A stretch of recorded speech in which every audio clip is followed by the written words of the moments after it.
We good. All right, we're live. Cool. Cool. Oh, Sorry about being late, everybody. Was going to get some food before the stream, and where I went ended up being closed because they were short-staffed. Oh my!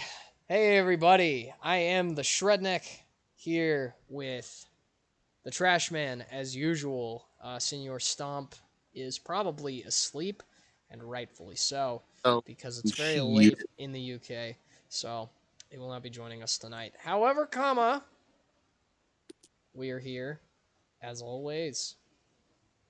So let me get these links out, and we will begin today. Right now, we're probably going to do a few of these because we're, doing this live. But we're going to start with Chris and music. So my Bet. roommate is definitely up. Oh, this has been a long time coming. And by that, I mean we talked about it last night. I know, but it just feels like we do it for fucking centuries.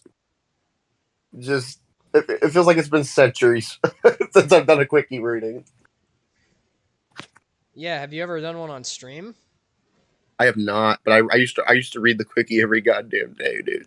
Yeah, man, it's been a long time since the last time I read the Quickie, so eh, I'm not really looking forward to this just because of the whole thing with Chris Chan and just how disturbing this shit has been. Uh, yeah, you know. Yeah, But it'll be fun. We'll have a laugh, I think, because we're not reading anything like super super at least for the serious. first, at least for the first one, my guy. Yeah, no, I don't want to do anything that's like super serious because that's like some of the more disturbing content of Chris Chan's story, his storied history, I suppose. So now that I got the links in the bio and everything, let's get right into it, shall we? All right, this No, one is Chris and music. Oh my. Chris is a big fan of music. Yeah, I guess you could say that. He listens to tracks from many genres and decades, though mostly pop and rock from the 1980s through the 2010s. At first glance, his eclectic taste in music is not too unconventional. What is this link to? I don't know. Oh, yeah. It's the way he's presented his taste over the years that are pretty unconventional. Most people understand that a Guitar Hero controller is not a real instrument. We will get into that because I do remember seeing I quite a few of his very delusional like music contests, so to speak, where he quote unquote, where he tried to consider a Guitar Hero controller as like some kind of a real instrument while playing a. There he is actually with his Guitar Hero controller. Sonichu's still rocking in my head. Chris's big night out. oh, let's see. Uh, Chris is also infamous for overestimating his singing ability and music recording methods, despite having trouble remembering the lyrics, melodies, the pitch, and even the instruments used in his favorite songs. Nevertheless, Chris has dabbled in music production with over 60, bro, covers, parodies, and original songs. He loved music so much he is turned on by the very concept of it. quote unquote original songs. By original songs, it's essentially just parodies with the lyrics changed, but they're not Not really like a parodies parody because in the they're South. serious. Because you have like "Tell me why I'm stuck as a virgin with rage."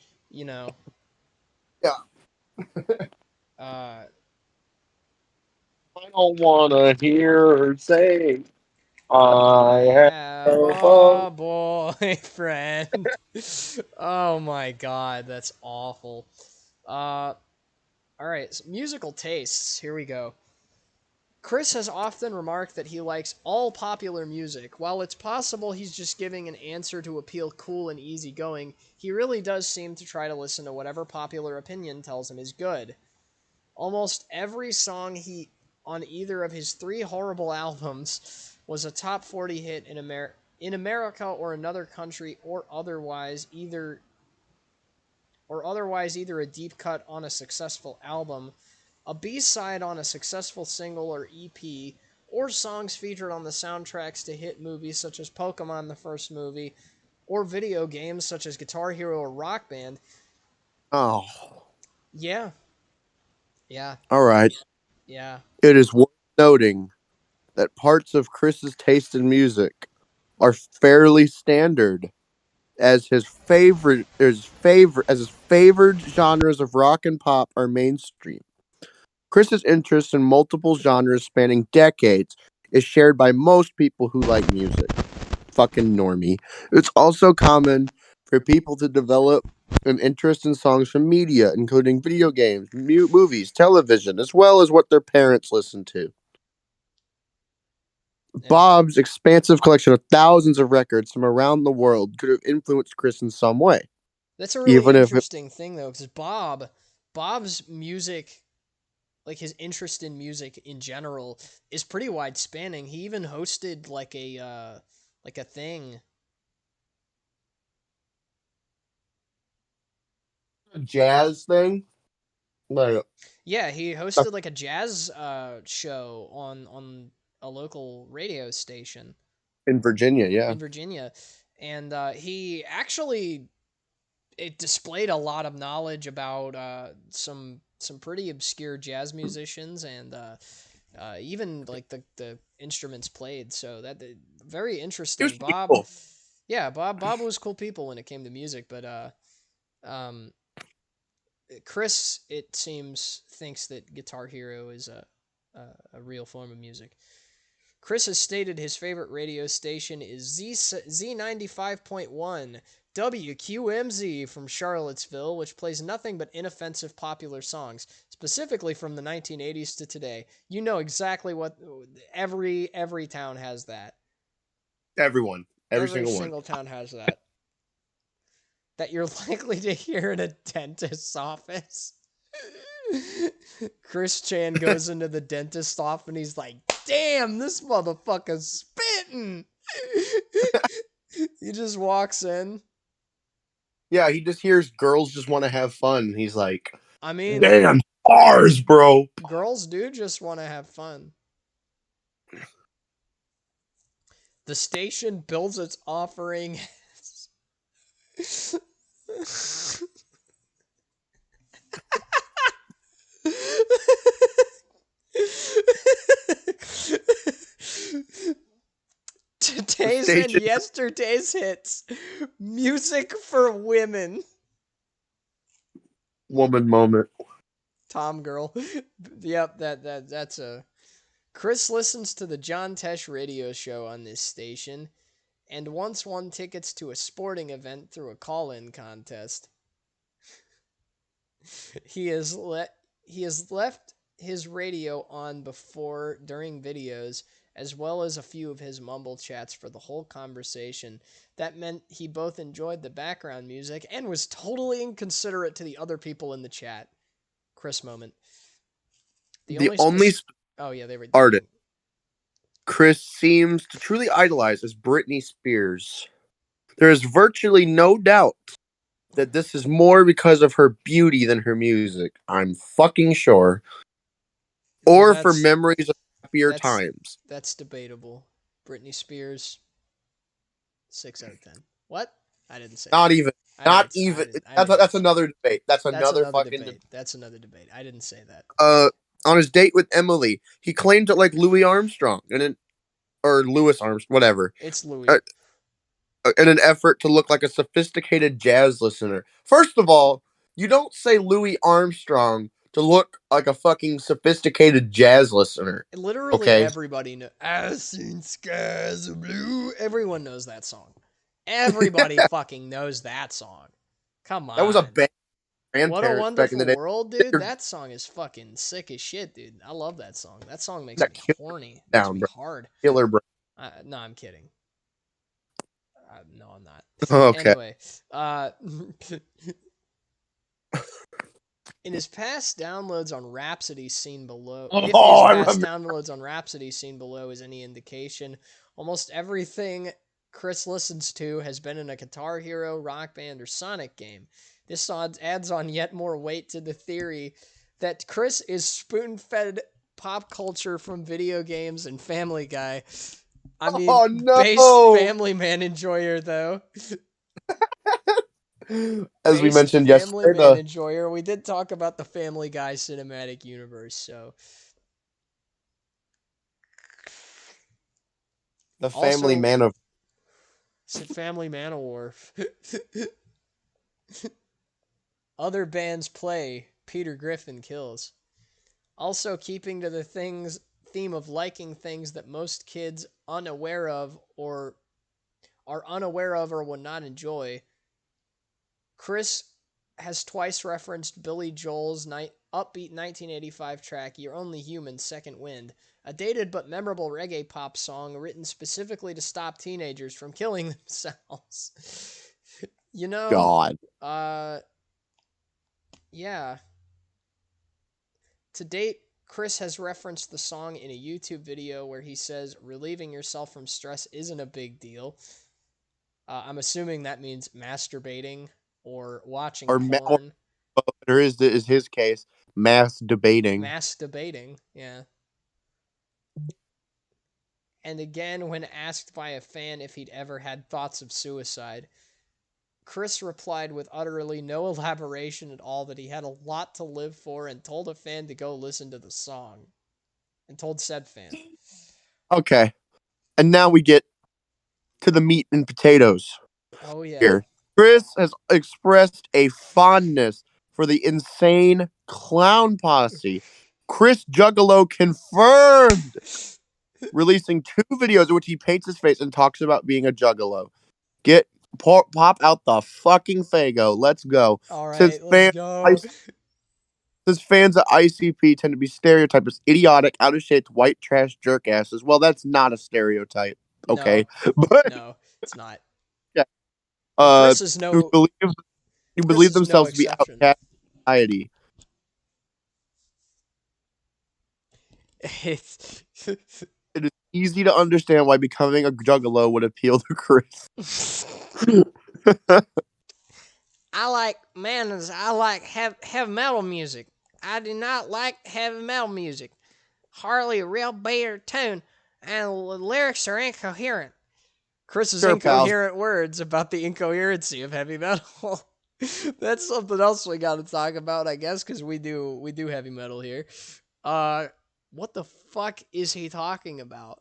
Half the music he listens to are pretty incoherent when it comes to lyrics. At least heavy metal is coherent about the fact that it's about very banal things and killing people and shit.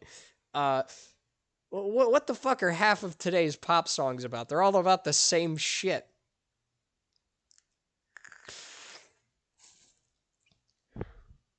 All right. In a And Patreon then in a Patreon post made on the 4th of August of 2017. 4th August 2017. What the fuck is this? Was this written by a British? Gross. Chris reveals he has a distaste for heavy metal music. To him, all hard rock music has little to no real beats or music, and he finds the lyrics hard to follow. Chris and hypocrisy. Yeah, it's about right. You want to take YouTube background music, and then we'll do we'll get to musical okay. talent. Towards the fall of 2009, Chris began to include popular songs as background music in a number of YouTube videos. Some videos, such as "She Is Mine Now," featured Aerosmith in the background. possibly in a sad attempt to appear intimidating and hardcore. Yeah, guys. Aerosmith's that. Aerosmith is so Ugh. fucking heavy, bro. Hardcore. Now, I like me some Aerosmith, right? I don't. But they're I don't like Aerosmith. I like early Fucking Aerosmith. hate But Steven even then, Tyler's voice, dude. they are just not a tough guy band. Like if you want to look, No. that's just not, it's not it. That's just not No. it, Chief. Even if you want to choose mainstream rock, that's not a tough guy band. Okay. Okay. For videos showing off his athletic prowess, he favored Eye of a Tiger. God, this guy watches too much Family Guy. Jesus fucking Christ. In light of Chris' Virulent. virulent, Virulent. virulent hatred of homos. How This is mouse? somewhat homos. This is a somewhat ironic choice, given the extraordinary homoerotic overtones of both the training sequences in Rocky 3 and Survivor's own music video for the song. Yeah. For video intended to express his heartfelt love for Casey. Oh, I fuck the Casey saga, bro. Yeah, this is the whole Liquid Chris thing. Chris employed REO Speedwagon's power ballad, Can't Fight This Feeling. Okay. I can't fight this feeling REO anymore.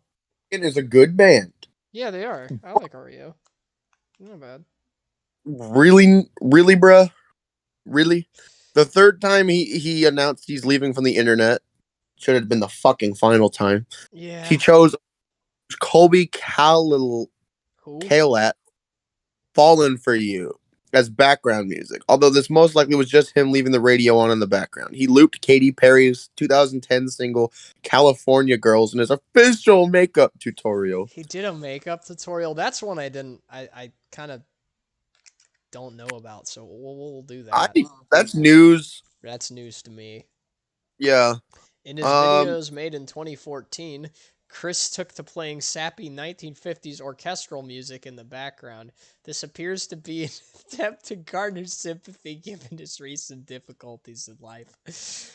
Or it could just be yet another acquired taste from his parents. Many videos filmed in 2016 and 2017 featured default background music from the PS4 game The Playroom.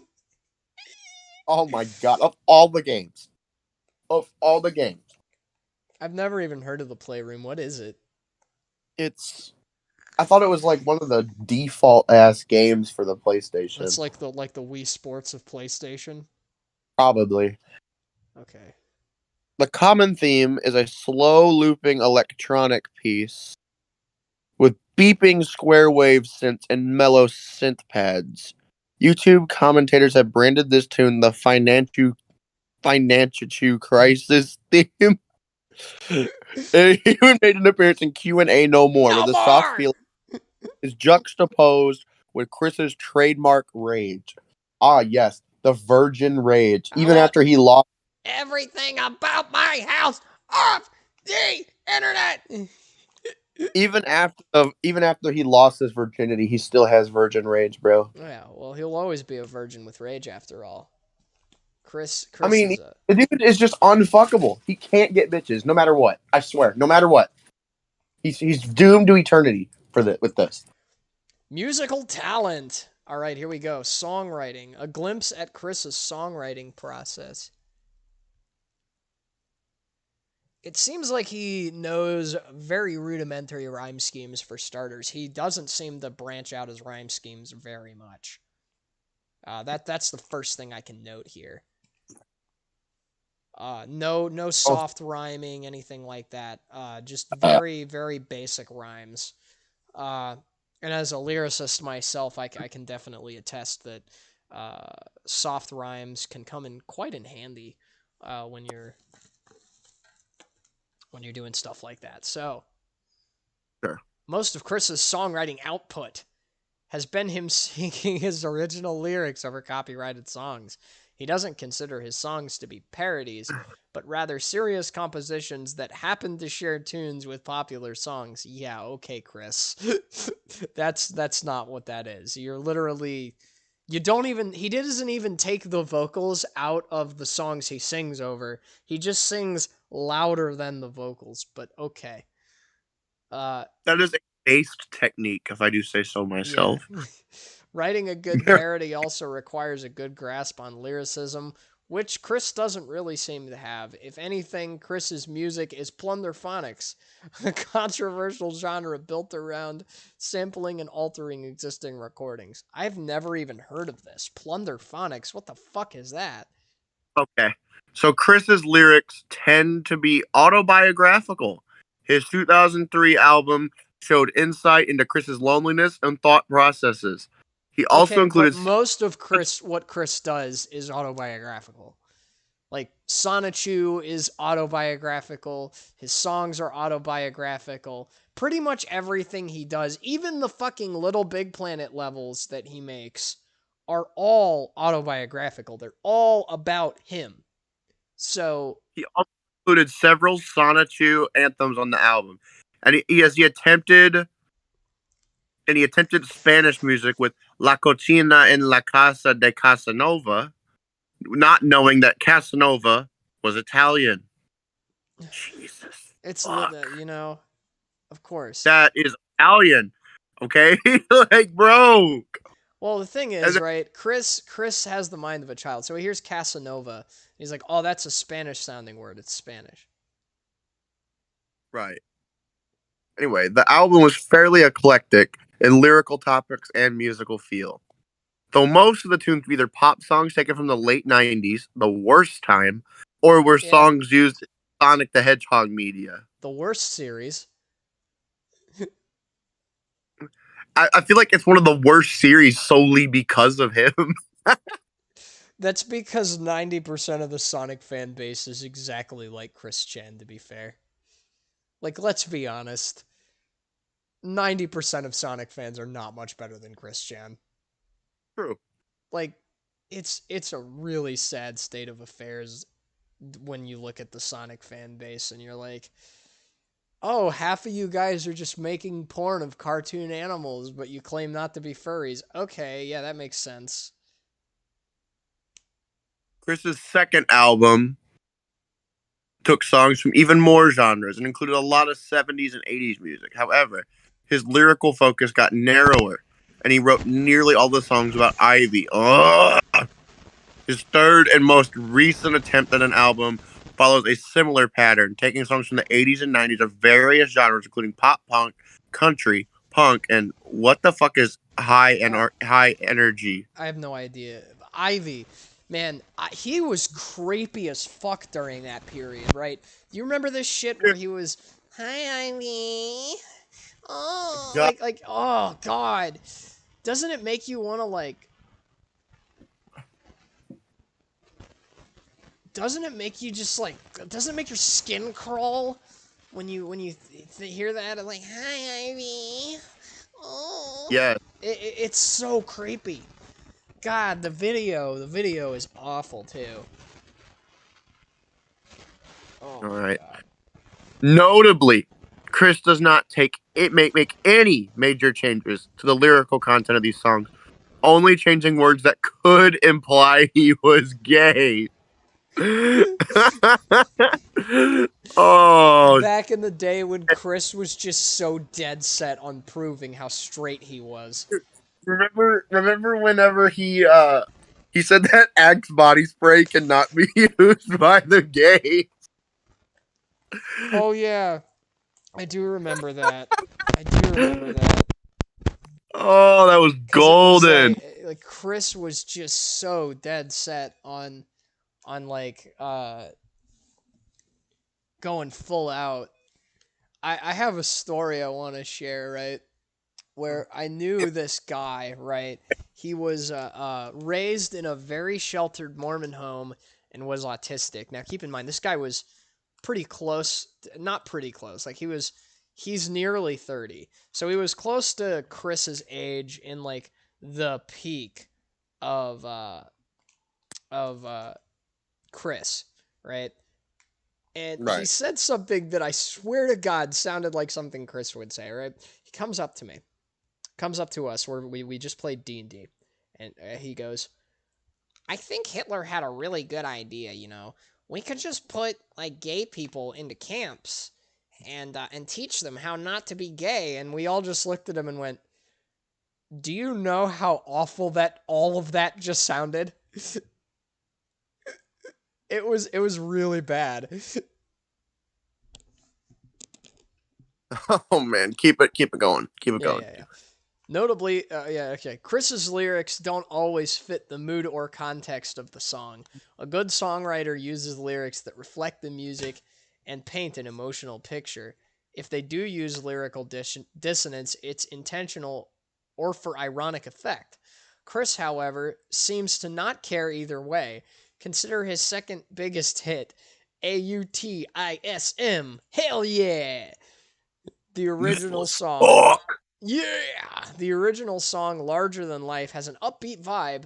Chris, however, rewrote the song with the self-pitying downer lyrics about being a lonely outcast with few friends, all while the exuberant backing track plays. The closest thing the song has to a positive twist is him bragging about his supposed intelligence. Yeah, I think it's pretty apparent to most people that Chris is not the smartest guy in the room. Uh, yeah, no, no, not the sharp no, tool in the shit. he's a But it's tool. not entirely his He's fault. But definitely a tool. We'll yeah. say that. You know, the guy fucked his own mom, so yeah. Go You know ahead. that part. Okay, Oh, so yeah, yeah. What's up? whenever that that part in the beginning of Night of the Living Dead when they're like they're coming to get you, Barbara. Yeah. Well, that's all I think of when I think about poor Barb. Oh yeah, yeah. I definitely agree. I definitely agree. They're coming to get you, Barbara. And it's just like all the zombies are Chris. And just like, hey mom, why don't you come over here and we can do a little hanky panky. That's bad as fuck, dude. It's terrible. But Oh man. It's fucking read. Chris also doesn't appear to have the grasp of the concept of a hook. The hook is usually the part of a song that people remember the most. It's generally short, catchy, and heavy, almost like an advertising jingle for the song itself. Chris doesn't seem to understand this. The hook of "So Need a Cute Girl" is "I have I have a boy." a boyfriend. Those who don't pay much attention to lyrics will hear that part stand out the most, making it sound like Chris is singing about him having a boyfriend. Oh, I don't like them homos. I have a boyfriend. okay. Chris's rhymes are elementary and sometimes forced. And all I want for Christmas is a pretty girlfriend. God help us all. He rhymes Indeed. 22 and with boyfriend free too before plugging match.com.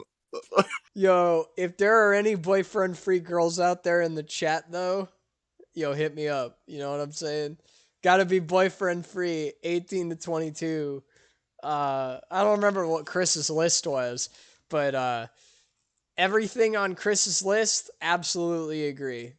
That's Okay. what I want. All right. And yeah, but come on, I mean, we just can't accept some of the shit he says though.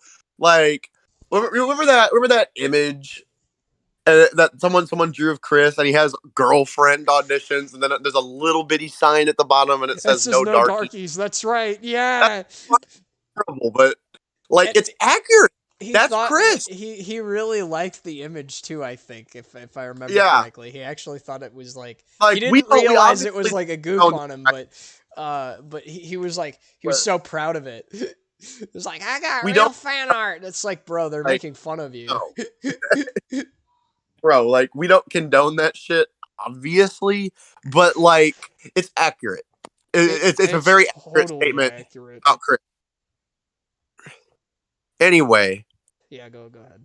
and saddest heart in the world. He says, heartbroken, sad, and very lonely. I may never remove my virginity.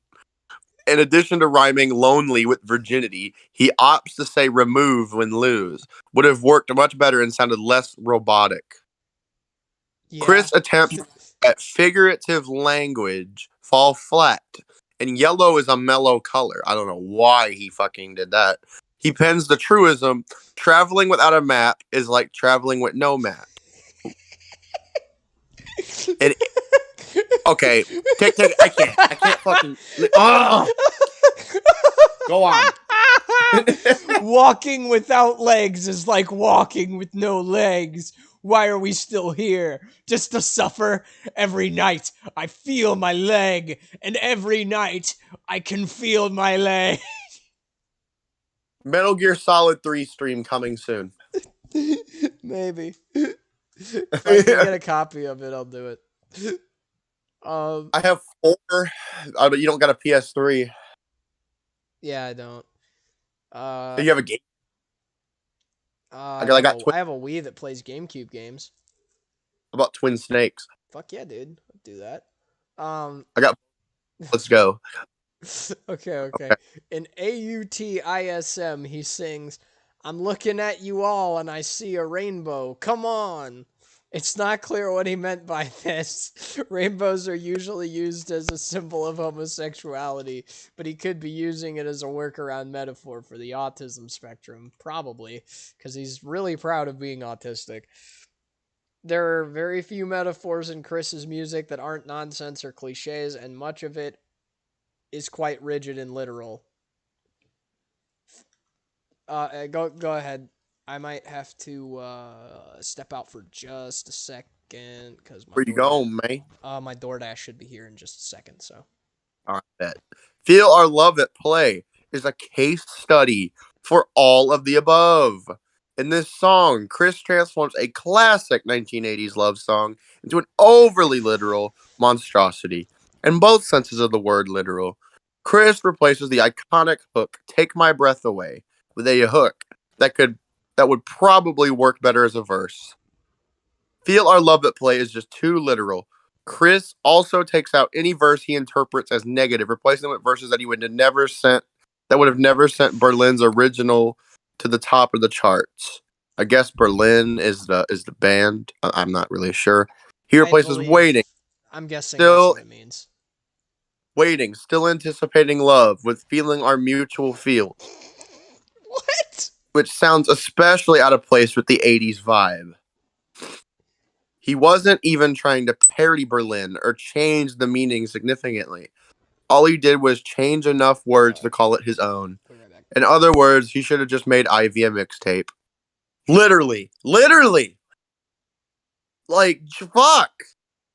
Fuck's sake! I will be right back. My DoorDash is here, so I'll be right back. All right, I will keep reading here. Chris has written a few truly original songs, but the results are riddled with a healthy dose of random access humor. His best example, I Got a Fish, stands out with its catchy but meaningless symbolism.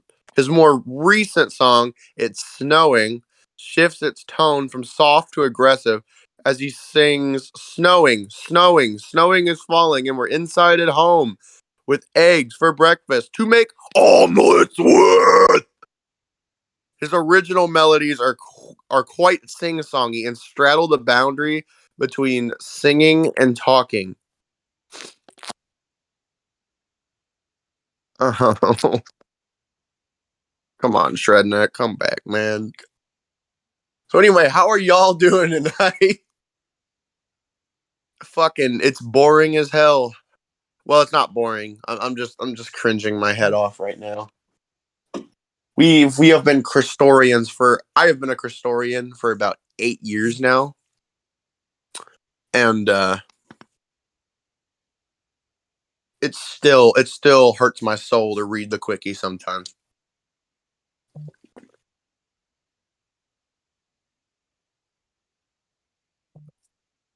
Oh.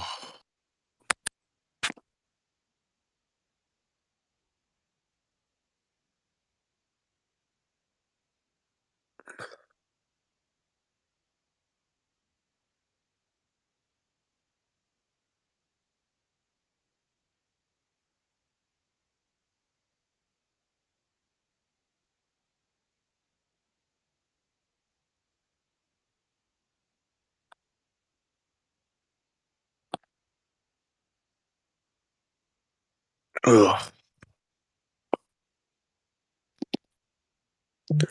Okay, so next we've got singing. I will let Eli himself read that.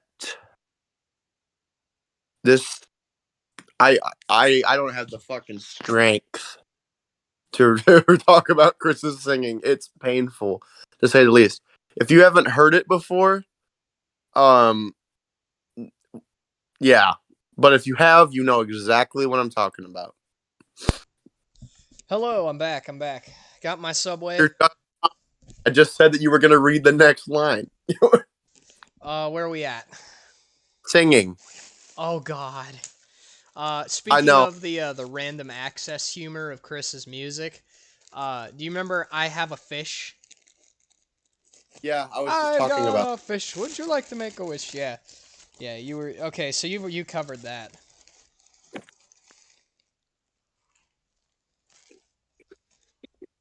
Okay. Um. So it's your turn to do Yes, yes. singing. Singing. And when I sing, I have a I kind of can have a Frank Sinatra or Bing Crosby flavor. Chris, being sadly mistaken, understatement. Sadly mistaken is an absolute understatement. So, it is The fucking impossible to overstate how much of a terrible singer Chris is. It is similarly impossible to overstate how deluded Chris is about his ability to sing. He's so deluded, in fact, when trying to confront Liquid via artistic competition, he lost a challenge that he nominated himself. Yep. Yep, you remember the SingStar challenge from the illustrious Liquid Chris era.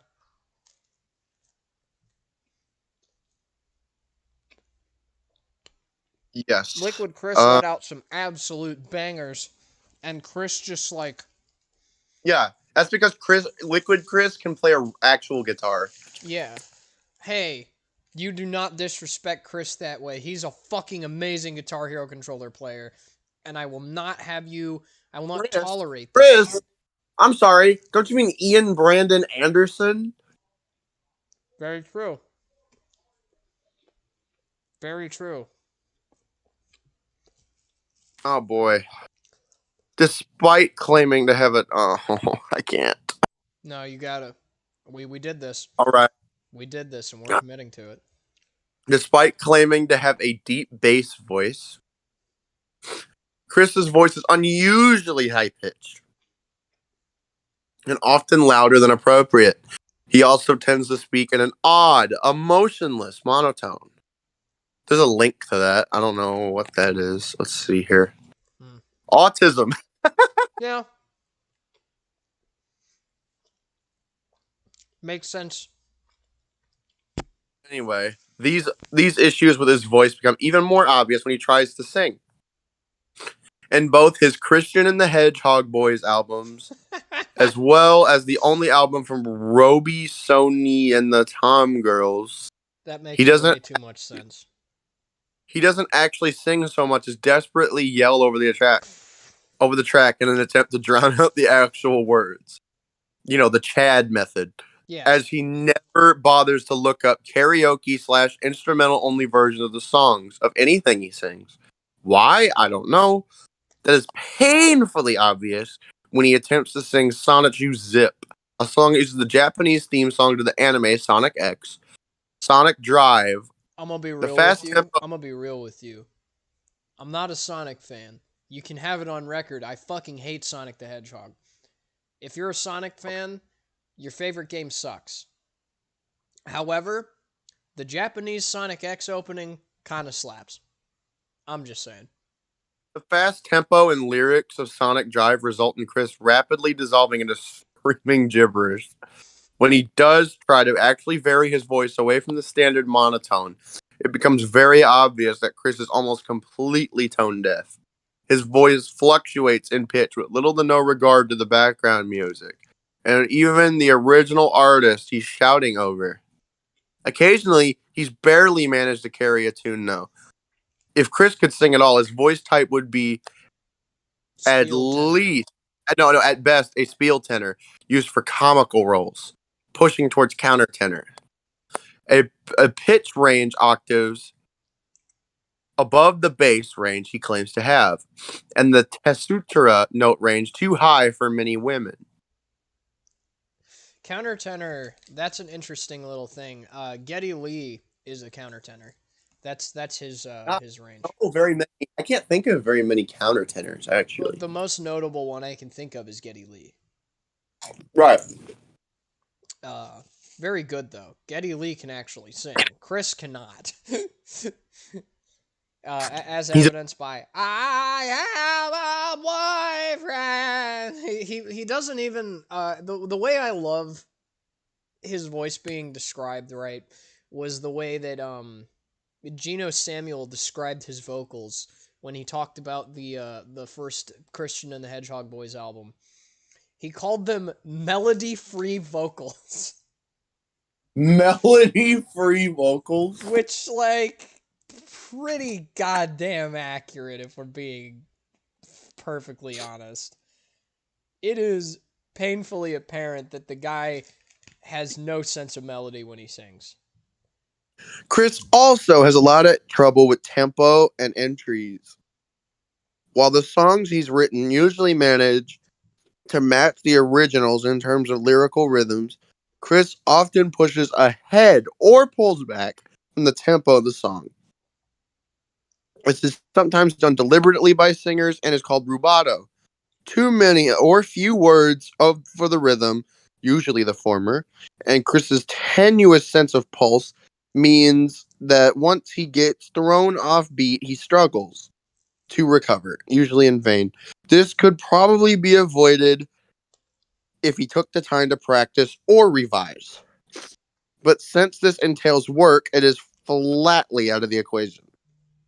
Also, owing to this non existent practice ethic, is Chris being completely terrible at remembering the actual words of the song he's singing.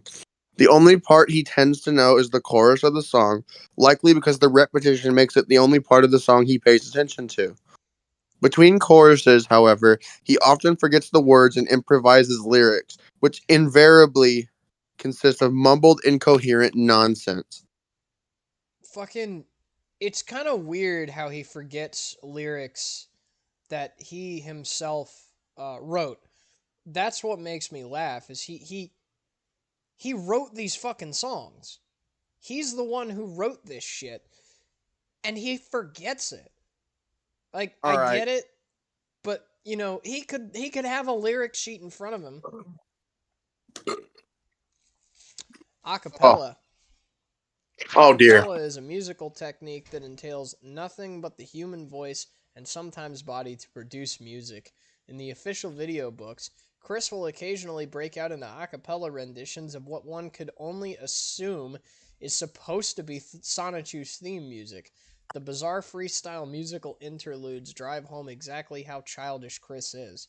There's something uniquely terrifying about a man in his mid 30s who looks like he's 45 showing us his Sonichu Pokemon crossover and shouting dun dun dun Electric Hedgehog power. Chris also occasionally does this in his normal videos. He has also performed a poor rendition of the Final Countdown by Europe while showing us that he can still pick up a chair in an equally as awful version of Q Lazarus's Goodbye Horses while pretending to dig up his dead dog and wear it as a coat. What? I don't remember this. Yeah, this is all news to me. I don't remember this. I have been a Christorian for a long time, I and mean, there's I always there's always layers in the Christery iceberg that Chris is like an you ogre. just He kind of has forget. Yeah, layers. he has layers. His whole life is nothing but just layers that get stripped out, and I gotta drop it's off at the Super Bowl. I will be right back. yeah. And let's not forget "Lovin' You," where he attempts to do an a cappella, but thanks to a sheer lack of practice, simply ends up massacring a mini Ripperton classic by singing it completely out of tune and tempo. Jesus Christ. Chris is possibly one of the worst, worst people. to ever do music. He can't sing. He's got no rhythm, no sense of melody, completely tone deaf. Oh my god. Despite his frequent use of a cappella, Chris clearly doesn't understand the full meaning of the word. During the Parappa the Rapper contest, another classic Chris moment, a frequent source of rage from Chris was the quote-unquote music in the background of Adam Stackhouse's video, which Chris vehemently claimed was a violation of the rules regarding backing tracks. However, since the music was simple beatboxing, it would be considered a cappella by most.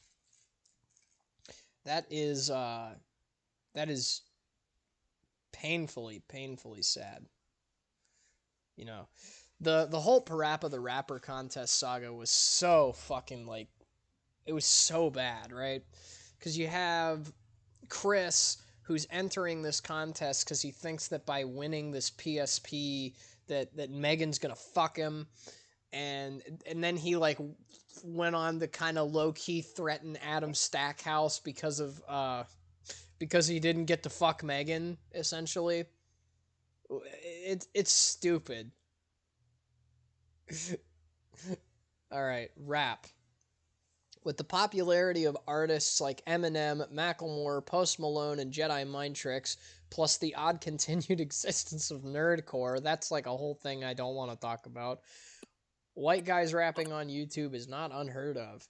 Some of these individuals demonstrate impressive talent in their ability to flow on a beat. Chris is not among them. Of course, his most notable foray into rap is his entry into the Parappa the Rapper contest. While his motivations and the trauma it caused are covered extensively in that article, the video itself is characterized by a complete lack of rhythm or flow. The result can be described as sounding like a drunk Muppet being startled every 30 seconds.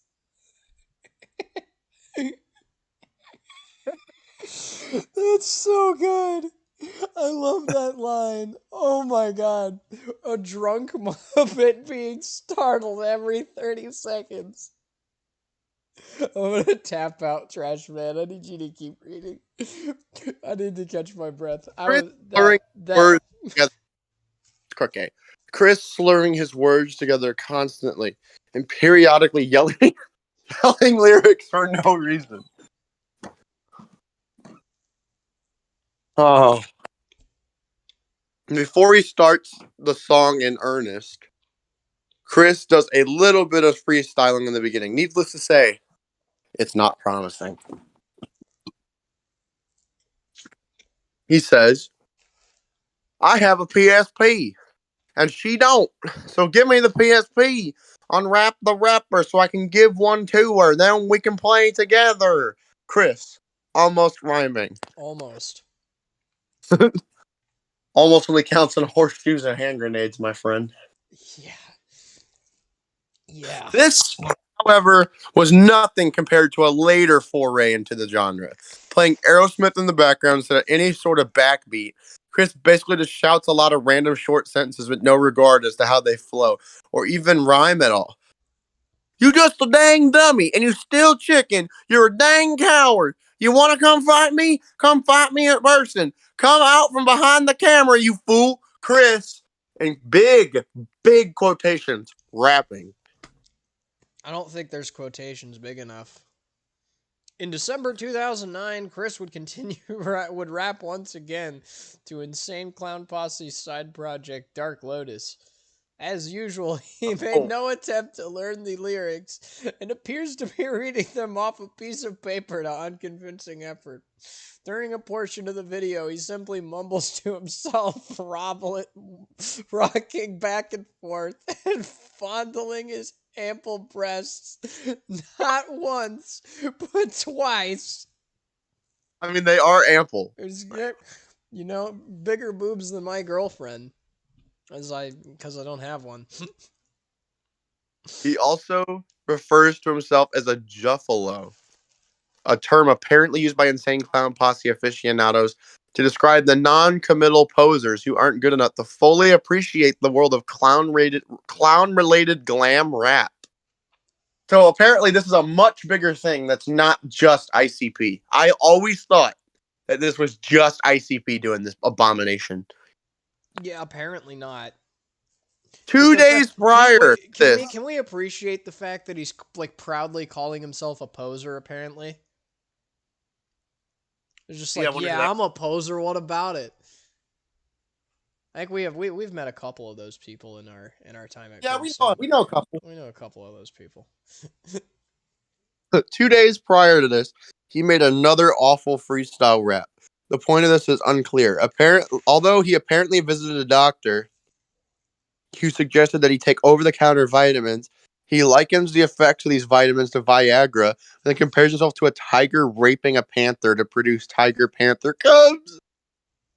What the Okay, okay, fuck? Chris. Whatever you say, bud. Oh my god. All right, I got the next. Instrument. All right, I got the next paragraph. I'll play my axe on the Wii. Get again, high scores. Score better. Real play for my benefit.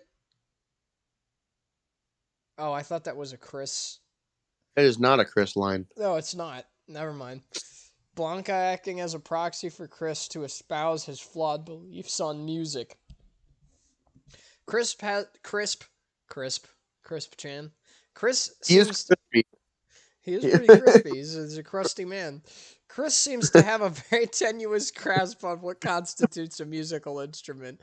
Yeah, there you go. See, he's playing his. Look at it. There's his actual real guitar. That's totally not a Guitar Hero controller. He's playing guitar, bro. Totally. Right. Chris tends to treat, notably in several videos, Chris tends to treat his Guitar Hero controller like it's a real instrument. This seems outright foolish, even for Crisp. Crisp? Why do I keep saying Crisp? Chris, until you consider his mindset. All of Chris's quote unquote creations are copies of other things, yet they're still somehow completely original. What is this? Chris and copyright? We gotta read that one next. And so, by quote unquote playing someone else's song on Guitar Hero, his autistic mindset dictates that he is actually playing the song, no matter if the song is a cover of the original, which necessitates a legitimate instrument to play it on.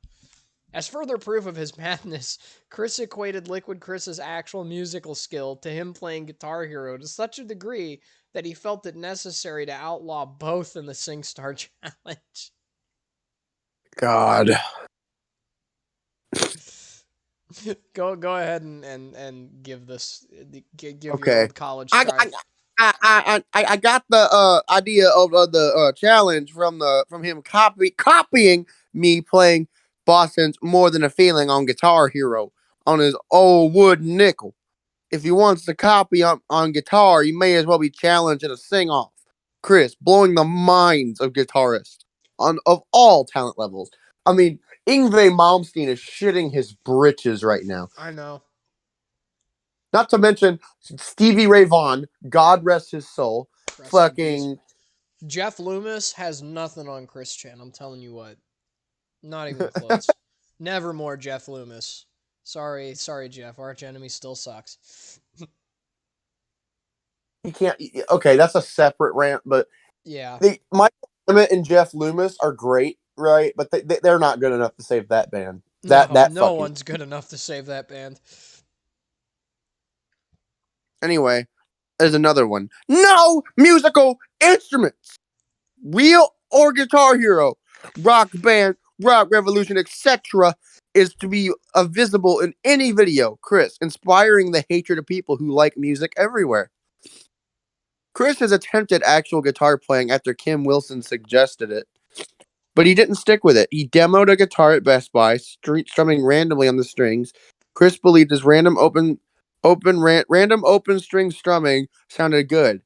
He mentioned to Casey he was planning on saving up to buy the genuine axe, and that he was going to start taking lessons. He never ended up buying it, presumably put off by the stress of practice.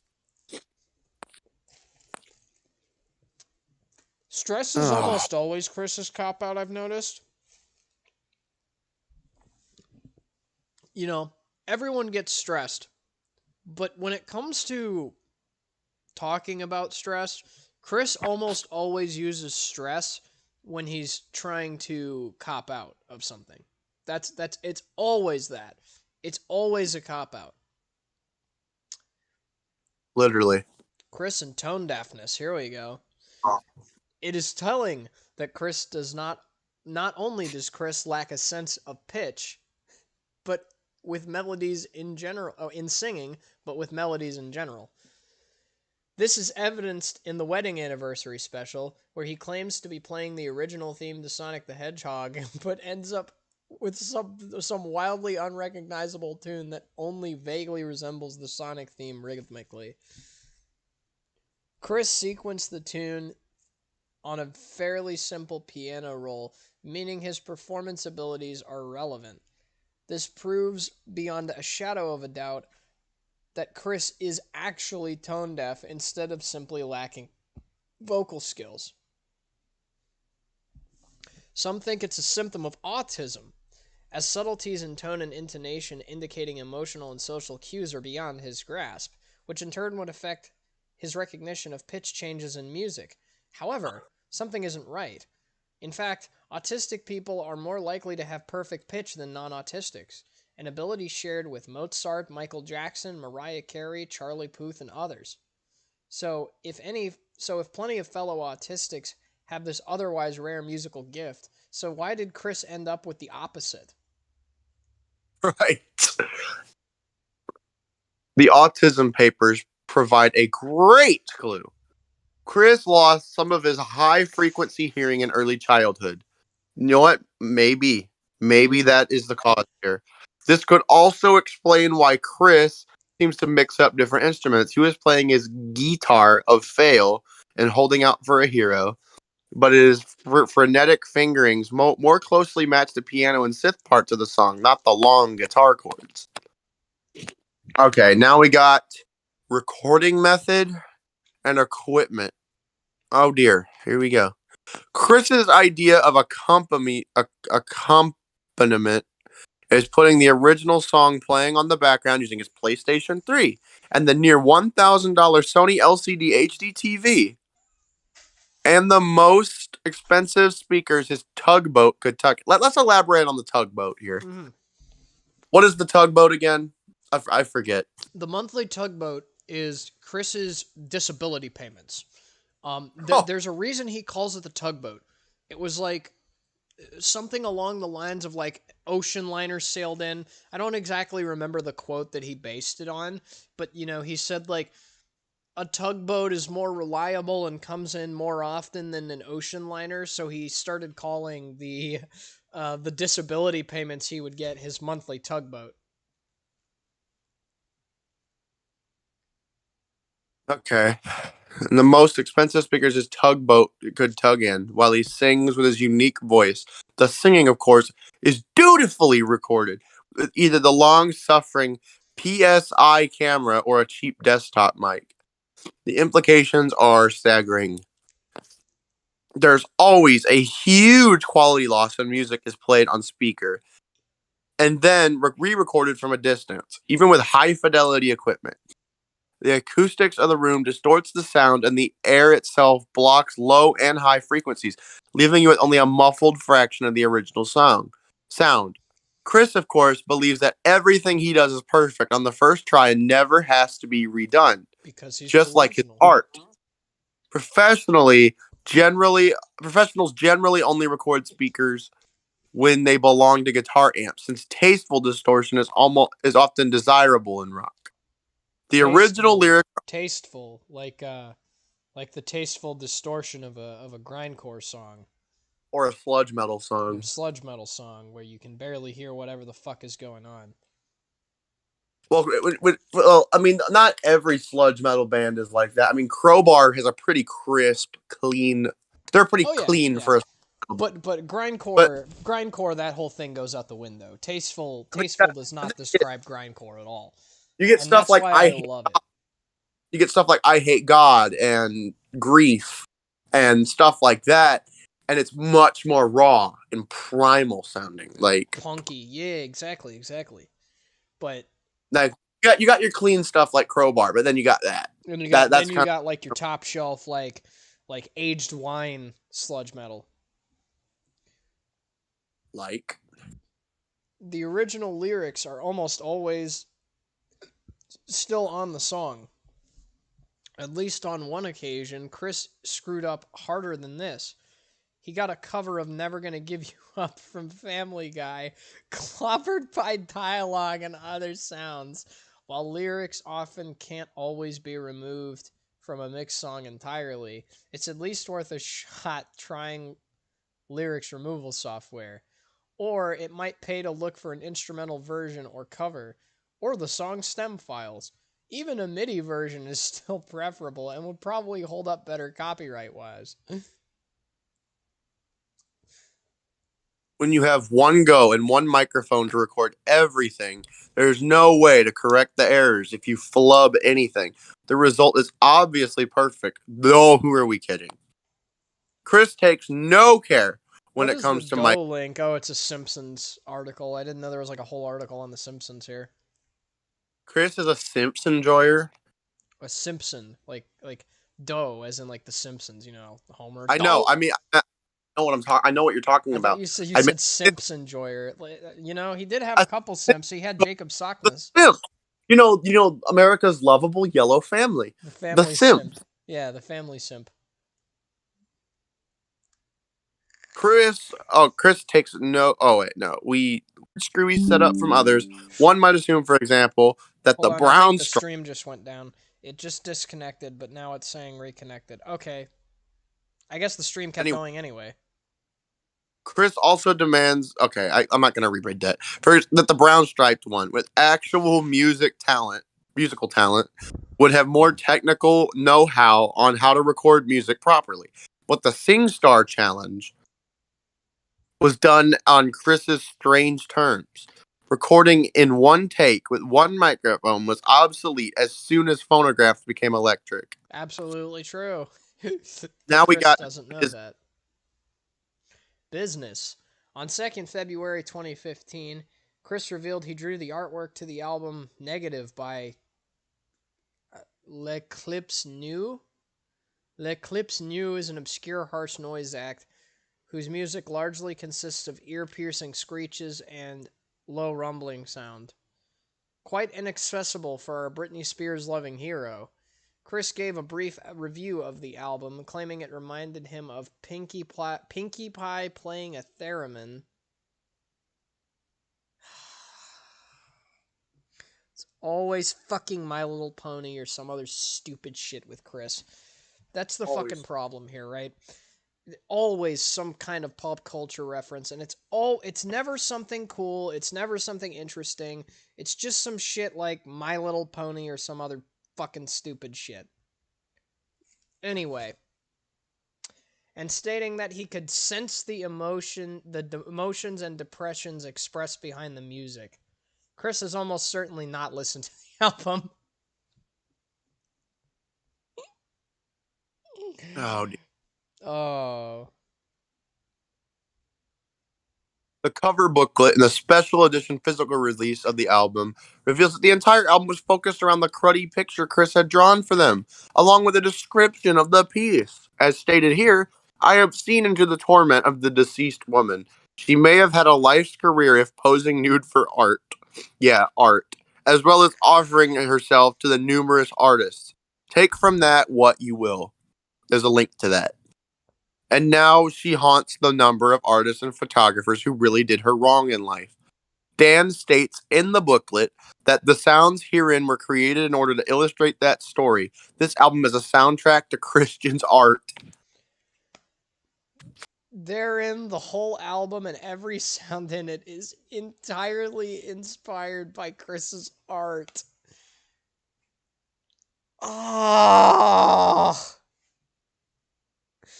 Can you imagine making an entire album inspired by a Chris Chan booklet? Oh my god, here's a picture of the booklet. Here's Really? original note from Christian Weston Chandler. Chris wrote this. Chris wrote this. That quote Read you it. just read? No, the quote you just read. Hold on. Uh hold on. Oh, the one I did. I This mean, one the I. this one right here. That was Chris wrote that. What? Oh my god.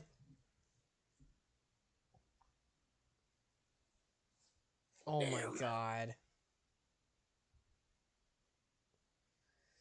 In February 2018, Chris was approached by the music group Boy Spicy to do a feature for their album The Never Wait, Ending is it Boy Spicy or is it Boy Spicy?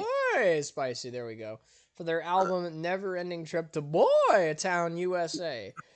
Instead of doing something original like they requested, he decided to use his trademark laziness and make them record Love is Love to further stroke his ego. He drew a cover for Love is Love, intending it to be released as a single. Boy Spicy removed their song from the Bandcamp page following the incest fallout. Well, yeah. What can you fucking do? Yeah. Not your mom. That's for sure. You know what song's more appropriate? Good old Your Favorite Martians. Doing your mom.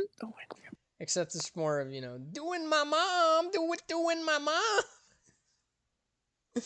He probably watched Equals 3 one time and took it literally. Yeah. Yeah. Anyway, in July 19th, 2019, because I'm not reading it like a Britoid, the release of Trap Top Neon Volume 1 by Easy K Beats marks the third time Chris became the artist of an album cover.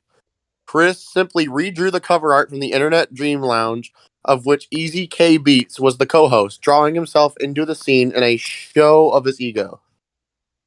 The 21st of August, 2019, saw the fourth time Chris have being commissioned for an album cover for the release of Cone Attacks by MC Cone. However, and you can see it here, this cone-headed gentleman. Yeah, he's a very Coney man. Probably lives on Coney Island. I would guess. Yeah. That was really corny. I'm never making that joke again. However, being the lazy autist that he is, the cover art and the album was delayed until September 5th after many complaints from the commissioner. In addition, many of Chris's fan request him to sing in paid video Yeah, requests. yeah, do you remember him doing that? He had like a Cameo account, I think. He had a Cameo Oh, account where people could buy Chris Chan videos. Because you're going on Cameo where you could buy like a Dave Mustaine video. Steve Zetro from Exodus has one. David Hayter has one. You got all these cool people. Why not buy one from Chris Chan and just fund his addiction to toys? this is going to be a good one right here. Yeah, here we go. Music fetish. Chris doesn't just love music. He's even turned on by the very concept of it. That's hot. I hear some sick riffs and I just start, I just start just yanking my crank. In February 2017, although he's made passing mentions of it, Chris stated on Facebook he gets aroused while listening to music. Any music, not just certain songs. This includes music featured on Sailor Moon. As always, make of that what you will. There's something a little unsettling about a grown ass man watching Sailor Moon. Yeah, I've never seen Literally it. made for like preteen fucking girls, bro. Like, no. Yeah, I never have seen it, so I don't know if it's actually any good or not. And I'll keep it that way. It's a chick anime. Let's just say that. Anyway, finally, being aroused by music is not unique to Chris. Otherwise, love songs such as Tonight I Celebrate My Love or Always would not have done well in the charts. And pop singers like Madonna, wouldn't Ew. insert sexual innuendos into their hits. That said, most people aren't turned on by the very concept of music as a whole. It is possible that Chris, given his confusion regarding sex as a whole, I think Chris and sex should come next. I definitely Maybe think Chris and Sex should come next. maybe conflating this arousal with the phenomenon of frisson? Frisson? Frisson? Are you saying it like the French? I don't know. A pleasant feeling that listeners experience when listening to music, often observed when listening to certain styles of music or features of a given piece. This sensation is variously described as tingling or chills. However, he could genuinely experience aurealism or a A sound sound fetish. fetish. Fan videos. Is there? I know Negative XP did a cover of one of his songs. Well, this is the end of this right here. Yeah, so Uh, we'll go on to Chris- body, grist and sex. however, if the show is Wang, we can't show that. We can't. Scroll through the article real quick. Scroll through the article real quick, just to make sure. I know the bent duck shows His his bent butt. Wang, Yeah. right. But So I'm gonna do a my quick. tab is the one on screen, so please scroll through it to make sure his penis is not going to be visible on Okay, screen. now let's just, okay. Oh, is that his dick? Did you see his dick? No, he's fucking the There's a terribly not correct picture of a woman's anatomy that Chris drew. Oh, This is what well, he. that's She Came This for is where Quick. he Everyone's believes. seen that. He believes the vagina is really that high up. Yeah, well, that's She Came for Then Quick. it's not. She came for quick. It's a different picture. And Oh, then you got Chris in the act, and it's showing Chris fully nude having sex with that blow up doll. Jule. Yeah, I guess we Yeah. won't do that one. Uh, Okay. well, you want to, Unless we, let's unless we do one zoom in that's enough, let, it won't be seen. let's do one that's less controversial. How about Chris and Race? Okay. Or Chris and his ego. We're doing Chris and Race. This Bet. one will be Okay. funny. The We race of can't say people. the nacho. We can't say the Nacho Bel Grande word, obviously. Oh yeah, no. The race of people. The race of I think people is often considered a sensitive topic, a poor match for Chris with his lack of social tact and tendency to take pop culture stereotypes literally. While Chris doesn't seem to hold deeply bigoted views or have irrational hatred toward people that aren't white, or at least not on the same level as his views on homosexuals, people with Asperger's syndrome, and jerks, he has been remarkably tone deaf when talking about or portraying minorities in his comics and videos. The Miscreants group of trolls used race as ammo to mock Chris and manipulate him. we got Chris and Chris and stereotype. stereotypes. Chris's views of other cultures can be traced to the television he watches, such as the typical Adult Swim cartoon. He ruins that too. Come on, man. Which includes gratuitous use of stereotype-based humor. Okay, we got We we blacks, we were talking about the no and darkies thing earlier, yeah, and and here here it it is. is. Zoom in on this image here. Yeah, okay. This is what we were talking about earlier. Hold on. There we go. Zoom in a And little bit. and as you can see, the little text on the bottom, it says Chris approved of this pick and And said said that he he liked. liked it, which is true. He did approve of that pick, and he did say that he liked it. God, he looked. Why does he look like Bill Dauterive in this? Why does he look like Chris Chan in this? No, the face, dude. It's Bill. It's fucking Bill. It is Bill, but like Chris Chan looks like Bill. Chris has widely considered to be racist against black people since it was learned he is highly specific has learned that his highly specific criteria for a sweetheart include that's a typo, whiteness, and specifically excludes blackness. Chris tells this not only to trolls, but to black boyfriend free girls in real life, that they do not meet Oh, his standard criteria for a female companion to their faces. His stated reason for not being interested in black women is that in his dream prophecy, Crystal shows herself to be white, which means her mother must be white as well.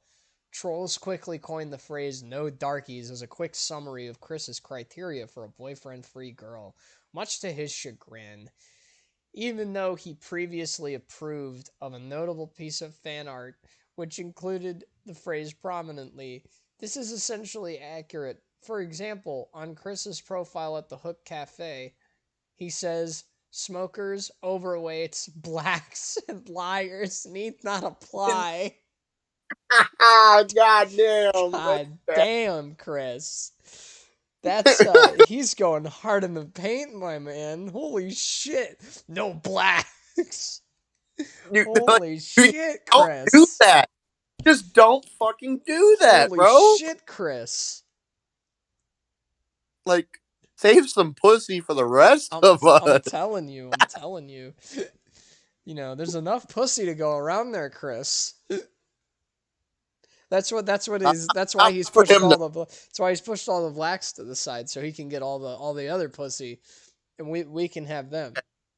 That's what On it the is. less on the less discriminatory side, Chris has also stated that he doesn't hate men who have black girlfriends and doesn't consider them jerks.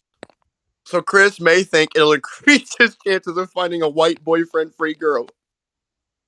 Some teenage black kids frequented the game place. Chris picked on them and acted like they wanted to steal from him. Jeez. Hiding his Jesus. hiding stuff when they were nearby. The official reason Chris got banned permanently from the game place was getting into a shouting match with one of these children. I very much want to see that. I wish there was video, man. That would be fucking hilarious. Are you kidding? Chris It's like Chris Chris Chan also once yelling at a argued. child.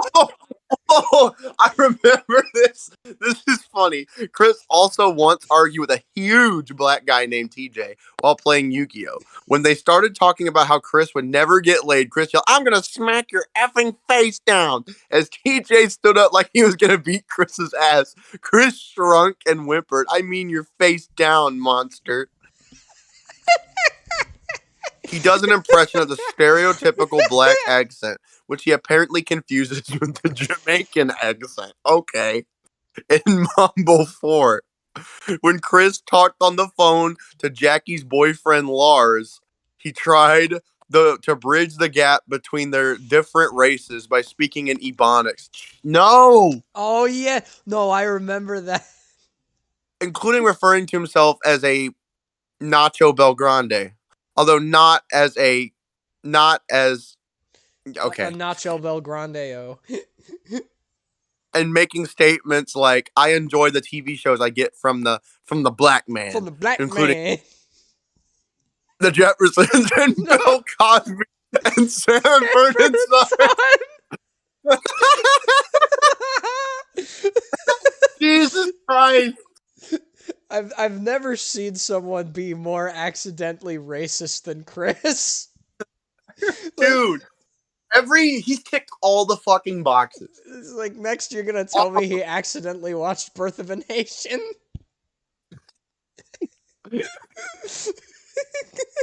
On the 27th of June, 2012, Chris posted on Facebook, fucking typo, a Yeah. photo of a black woman at McDonald's who he said discriminated against him and demanded people not go there. And if they do, throw a newspaper in the damn old bitchy black woman's face. His words, not mine. Like, oh, Jesus, no. In 2014, Chris was infatuated with Catherine. Is he referring to the horny Animu game? Or is No, he referring... Catherine was the British woman that he had an affinity for at one time. Like I think Yeah. she took him on a date or something. Anyway, he had a romantic rival by the name of Colin. He sent a message describing the light shining off of Colin's head in a photo as poo light. In Oh, 2016, Chris was asked by Bravery Jerk what his opinion on the Black Lives Matter movement was. Chris seemingly had never heard of the movement, saying, I've never heard of that. Black Lives Matter. It sounds like it's maybe people, but black people are. Sounds like they're having trouble. But I feel that, to help any person in general, regardless of race or whatever. I mean, I'm for the Black Lives Forever. God. The black, yeah, Chris, the Black Lives Forever. You got it, The bud. Black You got Lives it. Forever. Always. Every time. Oh yeah. He didn't Oh entirely miss yeah. the point, I guess. He didn't. No, he didn't. He a little bit. A little bit. Okay, now we got Asians. Oh no. God. In the comics, Chris portrays Punchy Sonichu as a kung fu master with slanty eyes raised in a dojo. Damn. And it's still less racist than how the average weeaboo depicts Japan. I definitely think that Chris would like go to Japan and wonder why people aren't holding katanas on the train. No, he'll be like in that classic Filthy Frank video. What are the subtitles? Where's the subtitles? When a fan criticized his stereotyping, Chris claimed that Punchy was not of Asian origin. Yeah, okay, buddy. Outside the comic, Chris also misattributes the origin of Kung Fu to Japan when it actually comes from China. He does a racist impression of a Chinese person and claims No, Japanese and Chinese people sound the same. they don't. They literally I don't. want to break this down, right? Because every East Asian language sounds different. Like, I've talked to people, like, I talked to a girl for a while. We still talk every once in a while from Thailand, right? And she had a very different accent from a girl I met on a cruise ship who was from China. Because, like, the Chinese language has a lot of consonants, and the Japanese language, most of the words end in vowels. So, no. Like, he's gonna say, like, I don't know. I'm just giving examples here. I'm thinking of every East Asian I can think of here. We got like what? Koreans, Filipinos, Viet- Singapore, Vietnam, Thailand, the Koreans, the Chinese, the Japanese, the and Taiwanese. Yeah, yeah. Yes, China. Taiwan is a country. The fuck you gonna do about it? oh geez, we're getting into political territory. Let's not do that. But it still stands. All these languages sound different. All right, keep it going. In a leaked series of emails, it is shown that Chris simply does not seem to know that China and Japan are not the same. He calls the Japanese account Chinese, failing to realize they are separate countries with different government, languages, writing systems, and currencies. In his real life dealings, Chris seems to have a positive or at least neutral view toward Asians. He has stated that he would not exclude Asian women from his love quest, and at one point believed Emily to be part Asian. Turdajerk from Off Target has a vaguely southeastern appearance, and South the Asian. name may also be based on a stereotype of an Indian accent. Oh no. All right, now we've got Oh, Native Americans. Oh my fucking god. that's yours. I did the whole Asians one, so you got the whole one on this one. As stated in the main article, despite claiming to have at least one Cherokee ancestor, which I'm gonna go on a little thing here. That's very, very common for people from the southern US to claim that they have Cherokee ancestors. For whatever reason, even if they do or don't, they claim that they have Cherokee ancestors. I'm not saying everything, obviously, but it seems to be a common thing I've noticed because I am not from the South. It's really funny too because Chris did a 23andMe to find out like where all his like his ancestry came from, and it turned out he doesn't have any Cherokee heritage at all. He does not have any Cherokee blood in him whatsoever. Anyway, Chris is completely ignorant of Native American culture. However, unlike other minorities, Chris's opinions and representation of Native Americans are a misguided expression of pride for his quote unquote heritage. Quote And unquote, Sonichu, because it's not real. I do want to yes, point out, by the way, this drawing, this My Little Pony drawing right here, predates the Brony fandom by quite a few years. And as a matter of fact, Chris was possibly the first Brony ever. Because he was an adult male virgin who liked My Little Pony way before swaths and swaths of adult male virgins liked My Little Pony. and Sonichu number two. episode 7, Chris tries to tie in his Cherokean heritage with Sonichu lore. Cherokean. But here's the thing. He depicts Cherokee characters in his work as white-skinned and blue-eyed and wearing ancient Roman-style armor. Joseph Smith, the founder of the Church of the Latter-day Saints, would be proud. I was raised Mormon, and I can tell you it's very accurate. Because, like, we have, like, you know, obviously there's paintings of, like, events that went on, and, like, they're all depicted as this white Mayans. The Wasabi clan, unsurprisingly, also bear no resemblance to Native Americans. This motherfucker doesn't even know what Native Americans look like. Yeah. Good. God. Wait. God help us all. Does he think that there's like a Native American tribe called Wasabi? Or did he just think that wasabi was like a Native American word? Because it's Japanese. It's a Japanese food.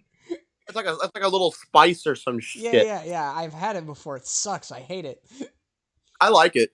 Dude, I don't know. Best prank though is to give someone wasabi and put like little chocolate chips on them and tell them it's like mint chocolate chip ice cream. It goes well with some sushi. I'll say that, but I can't. Despite my Cajun heritage, I cannot do spicy food. So I love it. I can handle spicy food. Fuck no. Anyway, and I'm Irish. I am Irish and German. We're like complete flipped opposites because like you should have my taste palette and I should have yours because you know I'm Cajun, so spicy food. But it makes no sense. Yeah, whatever. Chris also embodied his ignorance of Native American culture in a physical form. Chris blurred his gender roles and began to collect and customize My Little Pony dolls. One of the dolls he crafted was the infamous Cherokee-chan. Cherokee-chan? Yeah. Native American pony clearly based upon himself. While there's nothing overtly racist. While there's nothing overtly racist about this abomination. I mean, at least it's honest. It is a fucking abomination. Yeah.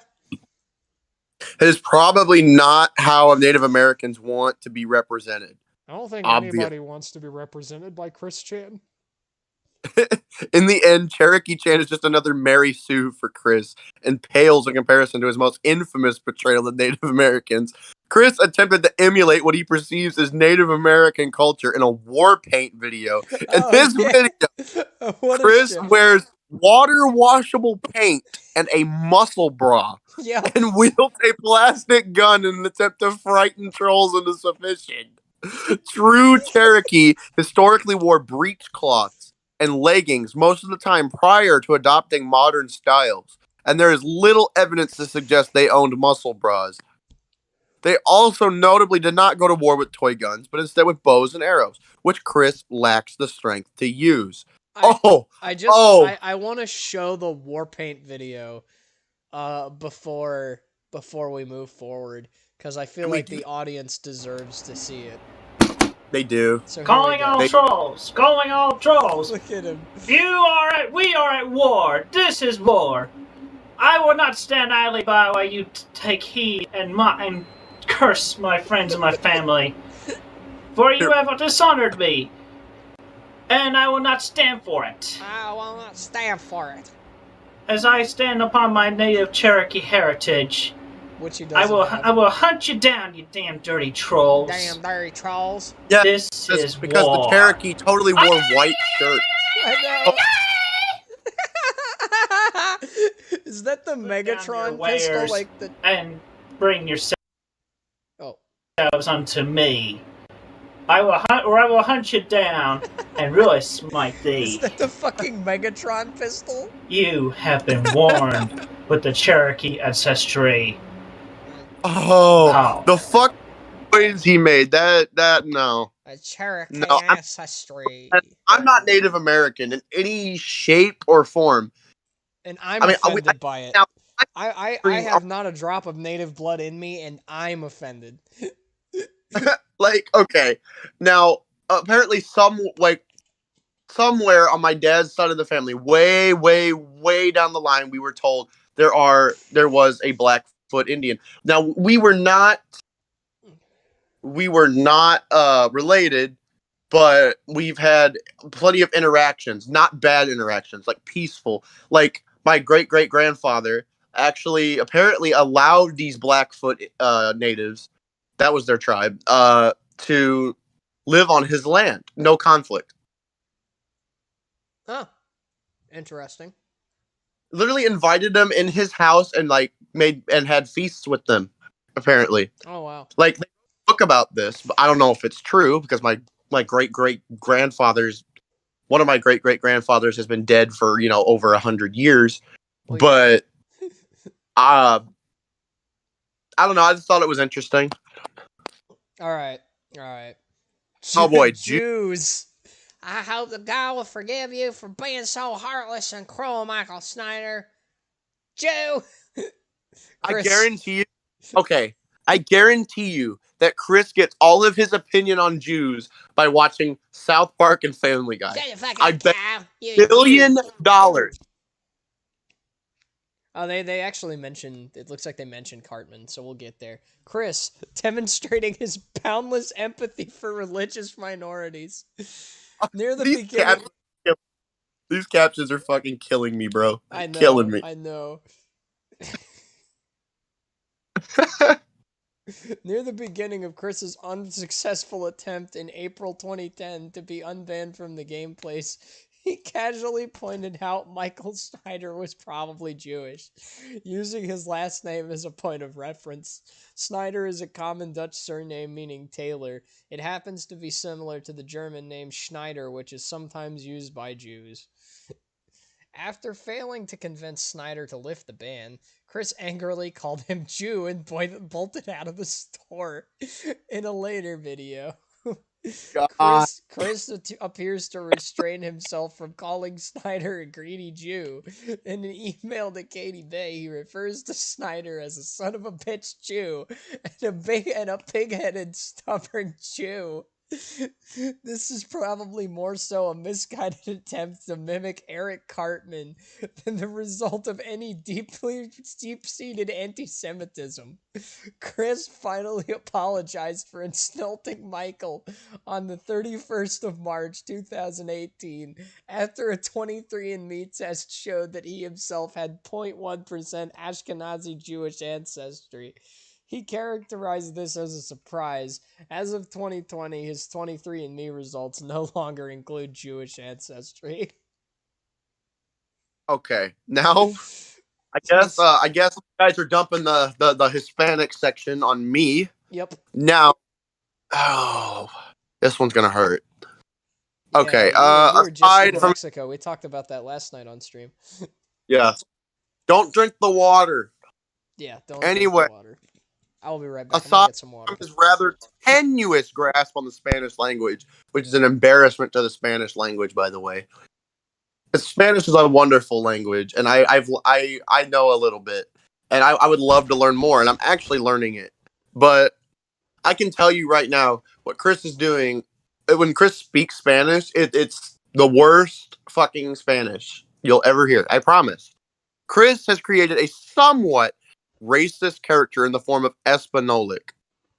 It's a grass-type Pokemon that resembles an anthropomorphized sombrero in front of what appears to be the flag of Bolivia, which would make sense, or Ghana, which makes no sense.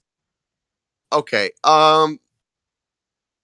you see, Chris was a little late to the party on that because Nintendo literally made a Pokemon with a sombrero, okay? They're Ludicolo. And in Gen 3, in the Pokemon, he first appeared in Pokemon Ruby and Sapphire, if you didn't know that already.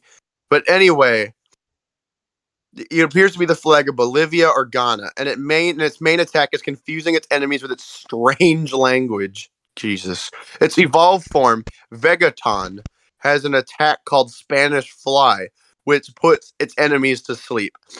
Oh, and it just mentioned the whole Lombre and Ludicolo thing from Nintendo. I don't have to read over that.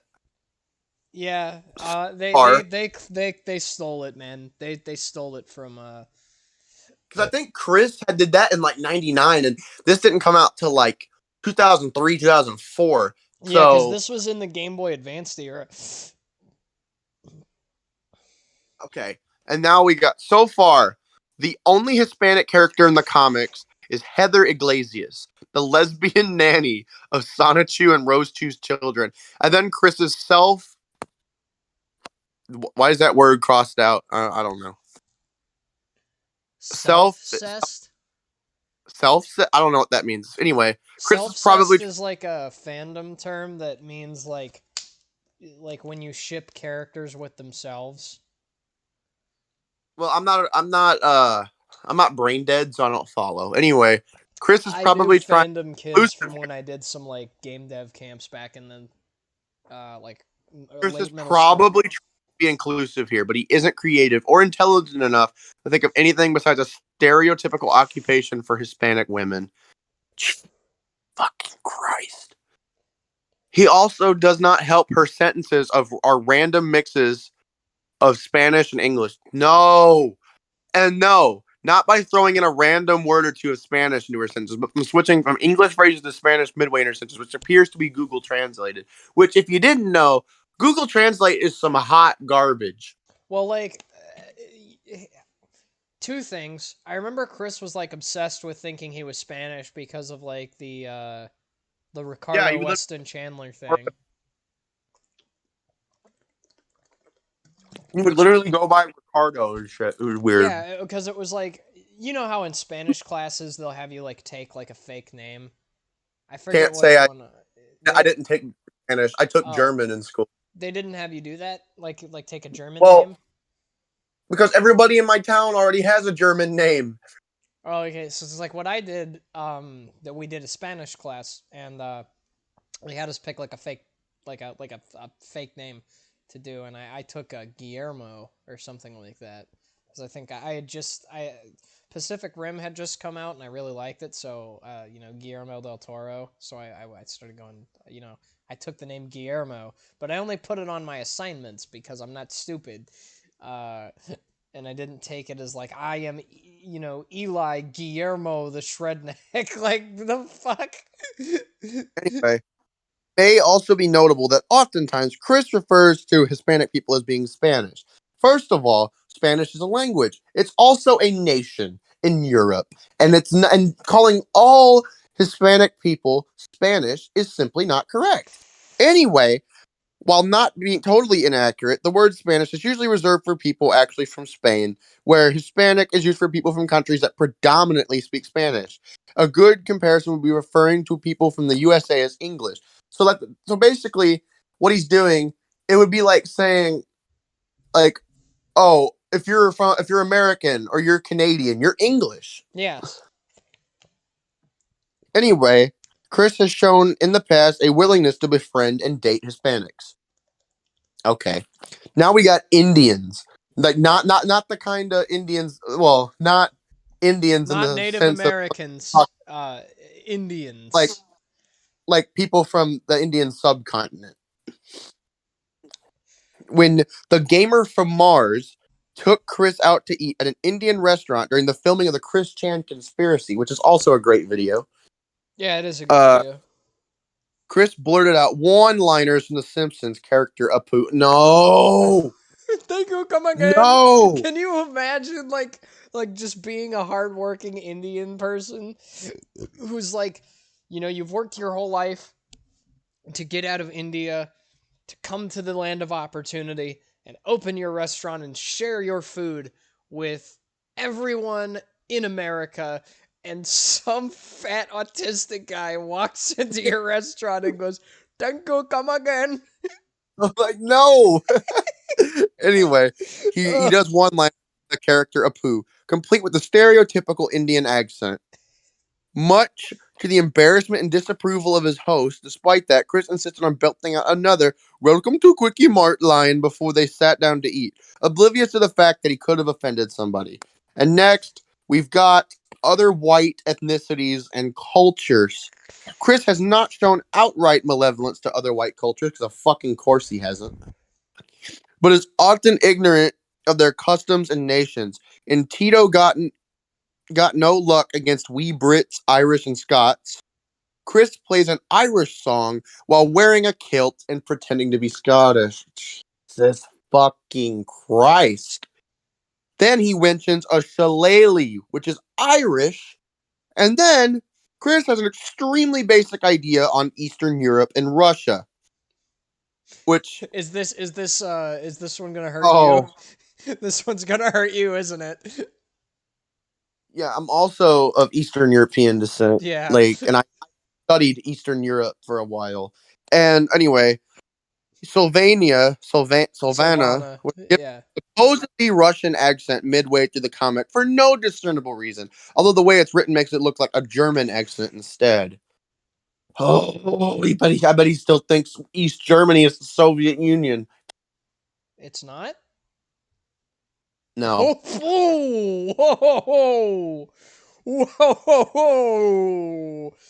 Giggling. No, say... What was our euphemism for this word again? Nachos Belgrande. Nachos Belgrande, you stupid twat. Oh no, Blue Spike. Oh no. Our favorite troll. In the Julie reveals herself call, Blue Spike coerced Chris into saying the N-word. Chris attempted to substitute it with nabos, but but Blue Spike caved, and the term nabos became an infamous Cwckism. Chris called Surf Shack Tito the N-word on video and in email. Notably, he never used the term in this context either before or after his interaction with Tito, who is not even depicted as being a black person, suggesting Chris was manipulated by trolls behind the scenes into using the word. And Jackie emails 14. Sweetheart Jackie asks Chris to dress up as Mr. Popo. Oh, There's a video of it, and there's a picture of it at the top of the of the page. I want to play the video because it is fucking funny, but like I don't think we can do that. Fuck it, we're already doing a Chris Chan stream. We're already fucked. We might as well. Mr. Popo, a character from Dragon Ball with black skin, red lips, and a turban, while singing "You Ain't Seen No Saiyans on the Fiddle." No Saiyans on the fiddle like this. Chris complied, though he was aware the costume would appear like blackface, and placed a disclaimer stating this video is not meant to make fun of the blacks or the Hindus. Oh! During the Idea Guy saga, Chris was manipulated into dressing up as a Gopnik, which is basically Russian. Everybody knows gangsters. What a Gopnik is, man. We're on the internet in 2022. We all know Pripaloski. We know. Hard the boss. What? Hard the boss. Yeah, That's exactly. What they listen. Yeah. Hard the boss. Yeah, we know. I dress like a Gopnik from time to time, actually. Hell yeah, dude. Well, I love me some Adidas track pants, bro. Yeah, love dude. it. That rules. Anyway, while spouting, okay, he was manipulated and dressing up to a Gopnik, vodka included, while spouting the phrase "Anu Chiki Briki" and "Davai" over and over again in reference to the Stalker games, which Joshua was obsessed with. Joshua was the Idea Guy. Although, like many things during that saga, the whole meme probably flew completely over Chris's head and actually was led to believe that the chant was Cherokean. Wait, there's a link? Oh, no, it's Chris in fashion. I want to see the Gopnik picture. Is there a picture?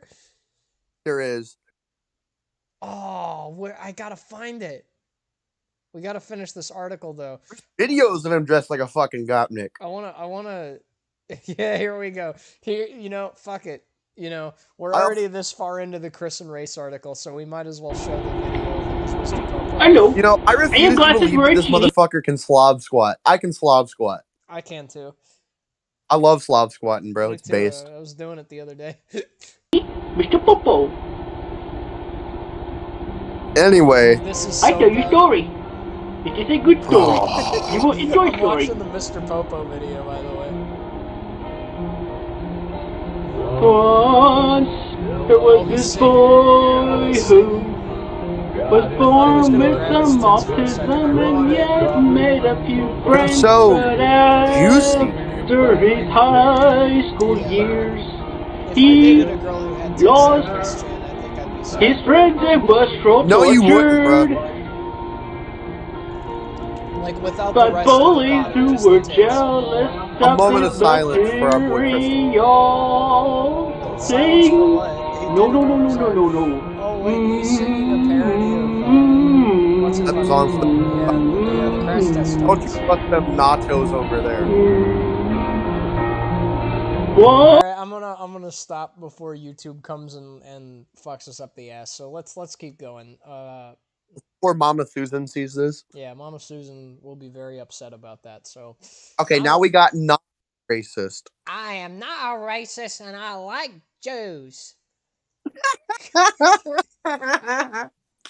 Oh, Chris in a response that's to fuck- a rejected mailbag email. Then he said, "Blacks are good people too." Black- Disclaimer for his Mr. Popo video. Chris does not want to be considered a racist. He seems to respect blacks as equals, even saying that in Quickville they can even vote. Oh, dude, this is what happens when your parents are too old to have children. Okay, I mean, Bob was born in the 20s, dude. Like, and Barb was 7 when she had him. Like, no. I'm sorry, that's too good. They can even vote. That's so bad. That's so bad. Oh my god.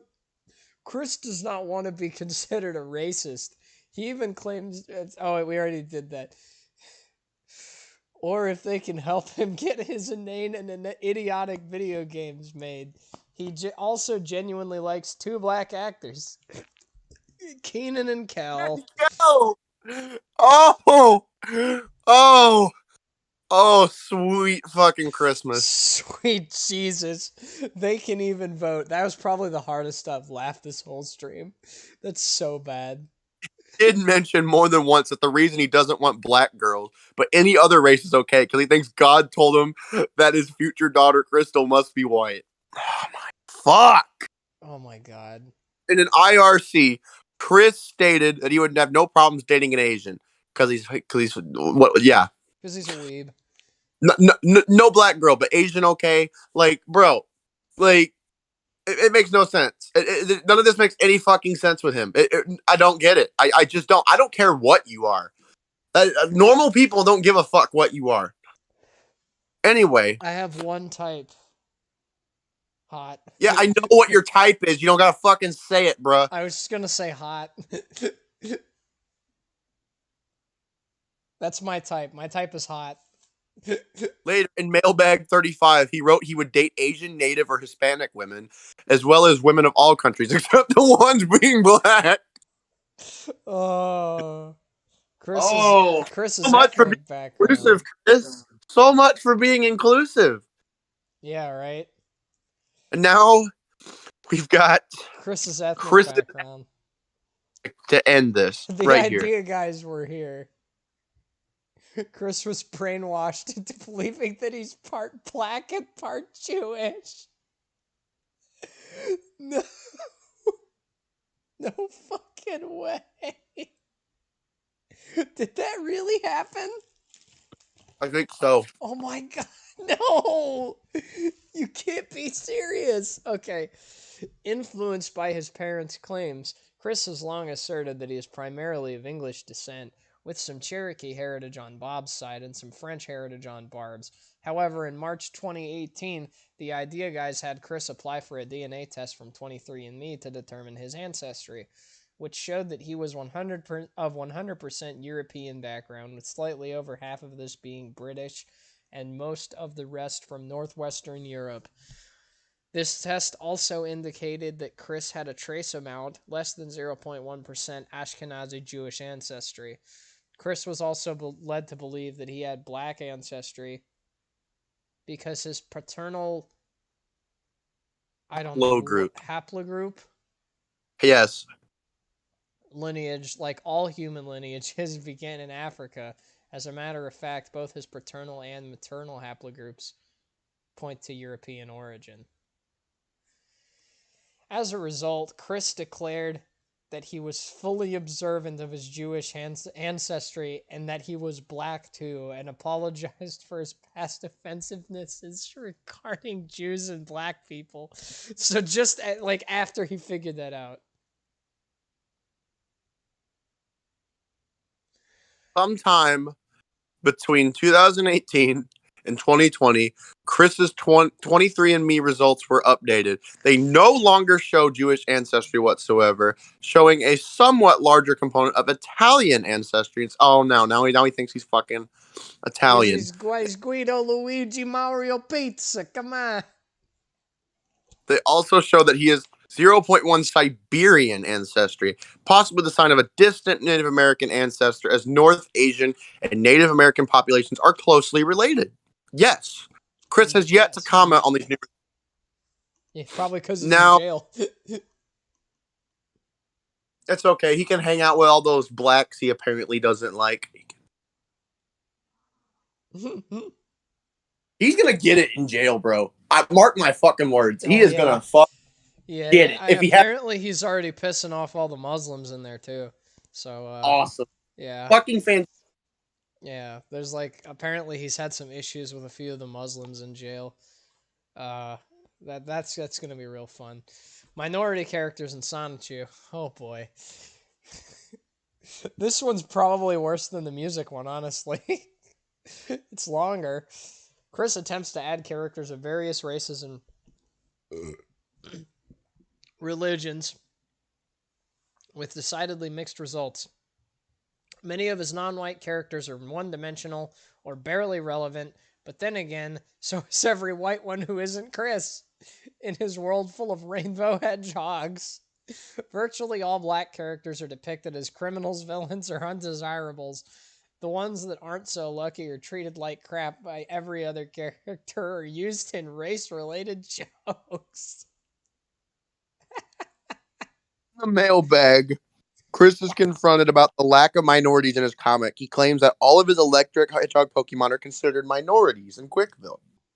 Nice save, buddy. Nice save. And implying that he completely missed the point of the question. Despite being minorities, the electric Pokemon hedgehog Pokemon group never experiences discrimination nor prejudices in the comic. That's saved for another minority in Quickville. Chris tolerated a Nacho Belgrande Bubbles and a Indian Magi-Chan rendition in July 2020. Oh, the other minority is homos. Of course it is. It's the Chris hated game. They got Kevin, Jewish, good but immature. Ancient leader of the Cherokee clan. Pale-faced Native American, lawful good. Wasabi rival. Caucasian, Native American, evil. Queen of the Cherokee clan. Whitewashed. Wow. Native American, good. Probably the whitest of all Native American characters in the comic, but she's not only blue-eyed, but also blonde. Right. Okay. B manager.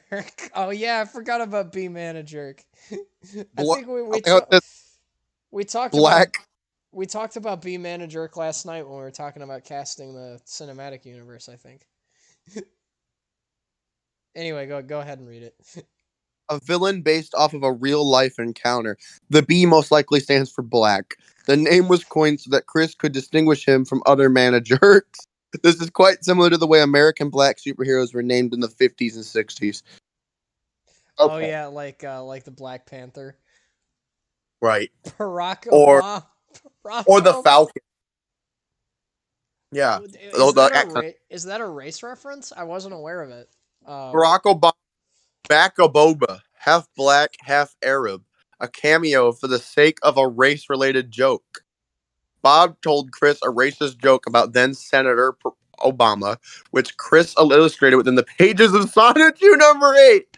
Chris removed the joke after Obama won the election, but he probably only did that because he respects Obama now. Because he's a little bitch that respects authority. Blake. Black, evil turned good. A villain turned positive, aligned bad boy.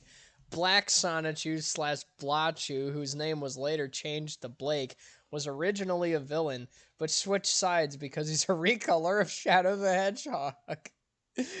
In Sonichu, is he even a recolor? Because I think the colors are exactly the same, aren't they? Yeah, I mean, just about. I mean, I think there's some slight changes, but like, it's not enough to like not get fucked by Sega. It's like it's black and red though, isn't it? I remember him being like a brown and red too. Let me see. No, it's literally the exact same colors. He's literally just the exact same colors as Shadow the Hedgehog. He's just black and red with the little white strip on him. But I'm like genuinely a little bit colorblind, so he's got like the Pikachu tail and the ears and everything. So no, he's like literally the same colors. Okay, then we got Cad Chef, black and evil. We're not done yet. Hold on, there's a little bit more. In Sonichu 11, which was uploaded in 2015, Blake is mistaken as being black. Wished a happy Kwanzaa, brother, from an African American. I have to make these as racist as possible to just like get into Chris's mindset. We're not being. No, we're not being racist. I just want to get into Chris's mindset of like taking stereotypes literally, and goes on an angry rant about how his skin is not sunburn color. He is black because of a mutation. Ooh, then we got Cad Chef. Nothing. Black. Nothing evil. written. Yeah, nothing there. Florence Fisher, a girl whose sole purpose in the comment is to be rejected by Reginald. So she ain't shit. Okay. We got Jerk Heath, black lawful evil, the big cheese of the jerk ops. Occasionally, other jerk ops are shown to be black as well. No other minorities are apparent. Punchy Sonichu, East Asian, good. Of course. Sylvana, black evil, said to turn good. Turda Jerk, Indian, ? John Matan Skin, evil. Constable Luis Perez, black police officer who talks entirely in stereotypical blacks. Like, oh my god. Oh no. Enos, black tobacco smoker. A homeless, intoxicated, disease, drug pushing, expectorating Jamaican with filthy dreadlocks. Christ almighty. Heather Iglesias, Hispanic, lesbian, good. Debuts in Sonichu number 12. Bill Schwartz, possibly Jewish, worked for Giovanni. I'm assuming they're talking about Team Rocket head honcho Giovanni. I believe so, yeah. Because, you know, Chris loves to steal. Ching Chong! That's so bad. Like, he went the worst fucking I think Ching Chong was some kind of troll manipulation, if I'm not mistaken. It has to be. It was some kind of troll manipulation. He appeared in the wedding comic as a flower girl. Oh, God. PHI Spring Break reporter, black, appears in Sonichu number 8. Despite only appearing in one panel, Chris manages to make her into a stereotype, addressing the audience as sisters and brothers. Of course. All right, that's the end of that. Yeah. I think we should treat these fine people to one more. We'll do one more, and that'll be it for the stream. So what do we do now? We're doing another. You want to do Chris and his ego? I know you wanted to do that one. Well, why don't we open up the thing and we can look at Chris and. I'm on the Chris and section. I know you mentioned wanting to do Chris and his ego. I want to do Chris sex because it's just funny, dude. It's just funny, but we can't show. Yeah, that's what I'm saying. So what else should we do? All right, let me Yeah. Let me see. Look at Chris and we'll figure it out. Chris and America, anger, art, bands, camera work, censorship, copyright, death. Okay. Chris and Death seems like one that's morbidly funny. Chris and alcohol. Chris and art. Chris and fashion. Chris and health. Chris and money. Chris and reality. Chris in reality, I think, would be a really interesting one because we can just show. we want to get deeper into this. Let's do Chris and health. Oh yeah, actually, that's a great idea. So health, Chris and health. Not a picture in this. Since you suggested this one, I want you to start this time because I've started every article. I don't care if it talks about the wang. I just don't want to see the wang. Yeah, no, I don't think there's anything like any pictures of his wang. Nope. Okay, so you get to start this time because I started every other article. I gotta poop, dude. Okay, so I'll go ahead and start. Chris, as even those with a cursory knowledge of medicine can plainly see, is not in good health physically or mentally, considering his obesity, lack of exercise, poor nutrition, refusal to bathe, and the grave uncleanliness of his surroundings. He has an extremely high chance of developing potentially life-threatening medical problems such as cancer, type 2 diabetes, atherosclerosis. That just sounds terrifying, and possibly a premature death. Diet and nutrition. There's a Chris and nutrition article as well. Put simply, Chris is a fatty.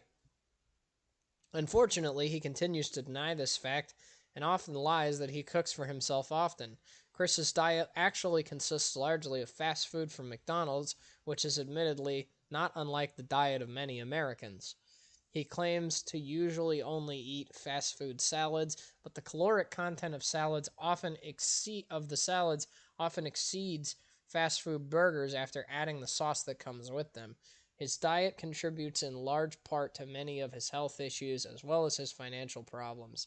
His mugshot upon return to jail on the 3rd of May 2022 after spending 3 months in an unknown location revealed him to have lost a significant amount of weight. This is likely due to Chris being completely unable to beg for money to spend on junk food.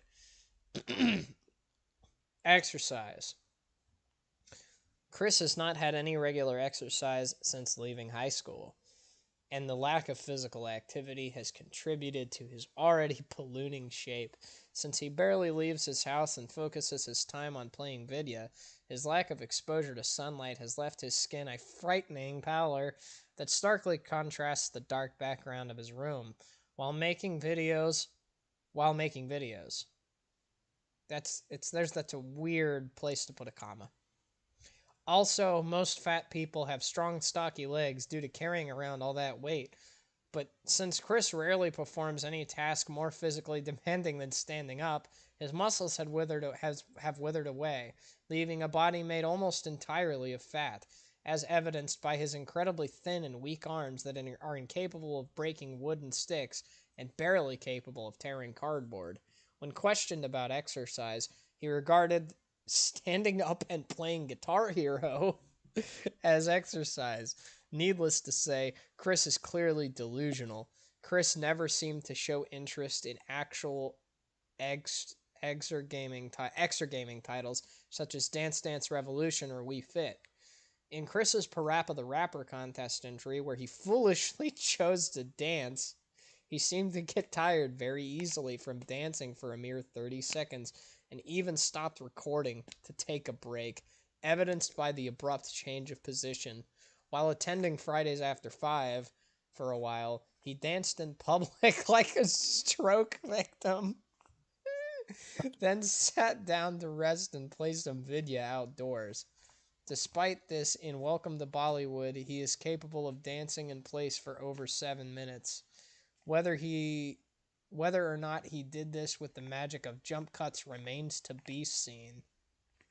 Okay, so where are we at? During the later stages of his infatuation with Casey. No. What Oh, what what article? section? Yeah. We're on exercise.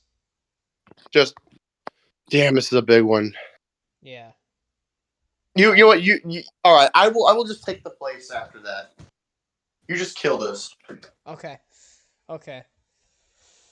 During the later stages of his infatuation with Casey, many of Chris's videos showed a growing obsession with his own physical power. What physical power? Look at the picture. Look at the picture. Look at that. The one that says "I am strong." With look at his face. Dude, he looks at He himself. Bro, does. how do you already look 45? But look at his eyes. Look at his eyes. Look at his eyes. What's wrong with his fucking eyes? I don't like it. Don't like it's. It's like it looks like something that would be in like a meme edit, but it's just an actual picture of Casey. Chris apparently believes himself to be a nigh unstoppable testament to human might, and has made several videos dedicated to flexing and feats of strength, performing Herculean tasks such as lifting boxes of Minute Maid lemonade and almost doing fake push ups. He appears to believe that he could have defeated both of his rivals, Greg Mays and Liquid Chris, should it have came to blows, and as such, he had challenged them to fisticuffs multiple times. Of course, Chris would once again. Chris is once again completely delusional about his own abilities. The push-ups and curls he struggled to do on camera only served to demonstrate exactly how hopelessly out of shape he really is. He's so fat and his muscles are so small that it's never clear whether he's actually flexing, and the fighting moves he's shown are laughably incompetent. Were Chris to get his wish and physically confront Gregor Liquid, he would definitely have his ass handed to him. In the father call and the subsequent Casey and Liquid call, Chris made various claims about having taken up jogging. At one point, he claimed to jog 5 miles, 8 kilometers for Eurotrash, a day, but it didn't take long for Casey and her father to call him out on this obvious lie. The truth is clearly shown in Sonichu's Edge, where Chris runs only a fraction of a mile and had to take up to 6 breaks to catch his breath, whereas a person in decent health would take a few seconds to jog the same distance without having to stop as often as Chris did. Chris's lack of muscle tone may stem from hypotonia, lack of muscle tone, which can occur in people on the autism spectrum, although it is clear his poor lifestyle has only exacerbated this. Okay. I will take this. It's your turn now. Bicycling. Chris has owned several bicycles over the course of his life, as we all have as children. But it is unknown if he ever rode any of them regularly. I know for a fact I used to ride the shit out of my bike. Yeah, dude, I used to ride my bike every fucking day. Every day. I loved riding The my most bike. And one I got was a lost skateboard. sometime before 2010. Chris has made occasional references to biking over the years. In case he called 18, he claims to have a scar above his left breast from a bicycle accident he had when he was 5 to 7 years old. Chris received a bike as a Christmas present in 95. In his OK Cupid answers, Chris claims that he always wears a helmet when he rides a bike. That's how you know he's a Nerd. fuck loser. Nerd. My And Jackie mom. Chat. Wait. I got a great story. When I was like 12, my mom would always tell me that like force me to wear a helmet. Like she would always make sure I had my helmet on before I would go ride my bike. So sorry, mom, if you're watching this. I don't think you are, but um, I would take the helmet off when I was far enough away from the house that she couldn't see me, and I would keep it on the handlebars and just ride. I thought I was so cool, but I was like 12, so.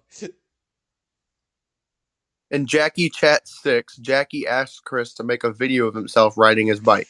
Chris claims that his bike is buried among junk and he can no longer access it. That sounds like a you problem. That's not surprising. I mean, have you seen his house?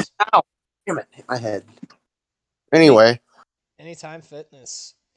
The idea guys coerced Chris into getting a membership at an Anytime Fitness gym. I'm actually good for thinking them. about. Anytime Fitness is awesome, dude. I don't know if you know about like what their policy is, like why it's called what it is. So like 24 hours or some shit. It's not just 24 hours. When you get a membership, they give you a key and you can go to the gym whenever you want. We don't got that here. Yeah, Anytime Fitness rules, dude. You can go to the gym at like, bro, say you have like an overnight shift, right? And Mm-hmm. you just want to get a workout in before you go to bed. Mm-hmm. It's like, what, 6 o'clock in the morning, whatever, 4 o'clock in the morning. You can just go to the Anytime Fitness and open up the gym and just do it. Awesome. Do they got that down where you live or what? Yeah, there's an Anytime Fitness down the street. The problem is because of that, the Anytime Fitness subscription fee is pretty steep, unfortunately. How much is it a month? I'd have to look, but it is a pretty sweet deal.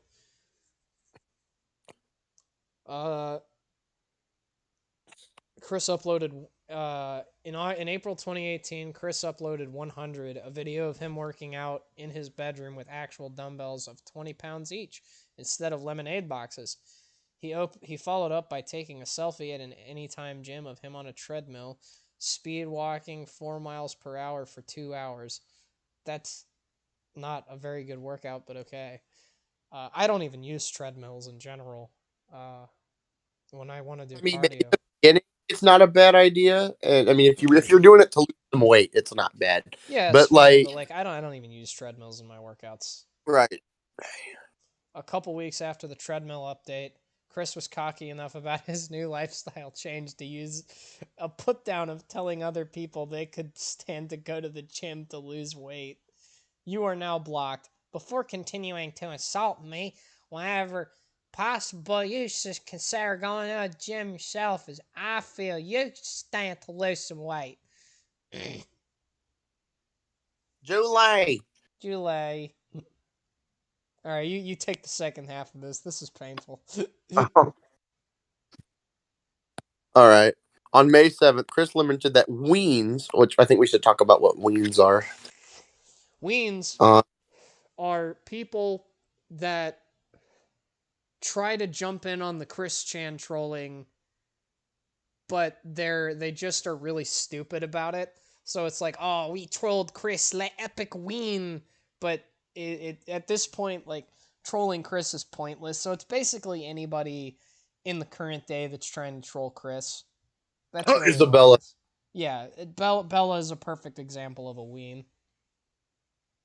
She's the worst one too. Oh yeah, I think. Oh yeah, definitely. Anyway, Chris lamented that the fact that weens have been calling up to the gym to harass management about him. You jerks and trolls ruined everything. I can't even go to the gym without you harassing the gym that I go to. Later, Emily shared information that Chris had been banned. Chris was legitimately getting complaints from fellow gym goers regarding him being gassy and burping a whole lot. So he already had a strike against him for that. Then couple that with people calling him, inevitably got him banned. In the Kopitz interview, Chris claimed that he had only been banned from the Ruckersville location and was still regularly going to another undisclosed location in the Charlottesville area. Knowing Chris, however, it's likely that this is a lie and he's mostly stopped going altogether since the idea guys were removed from power. If he did actually continue to go to the gym, it's unlikely he could keep it a secret for very long. Okay, now we got walking for exercise. Yes, today nature is beautiful.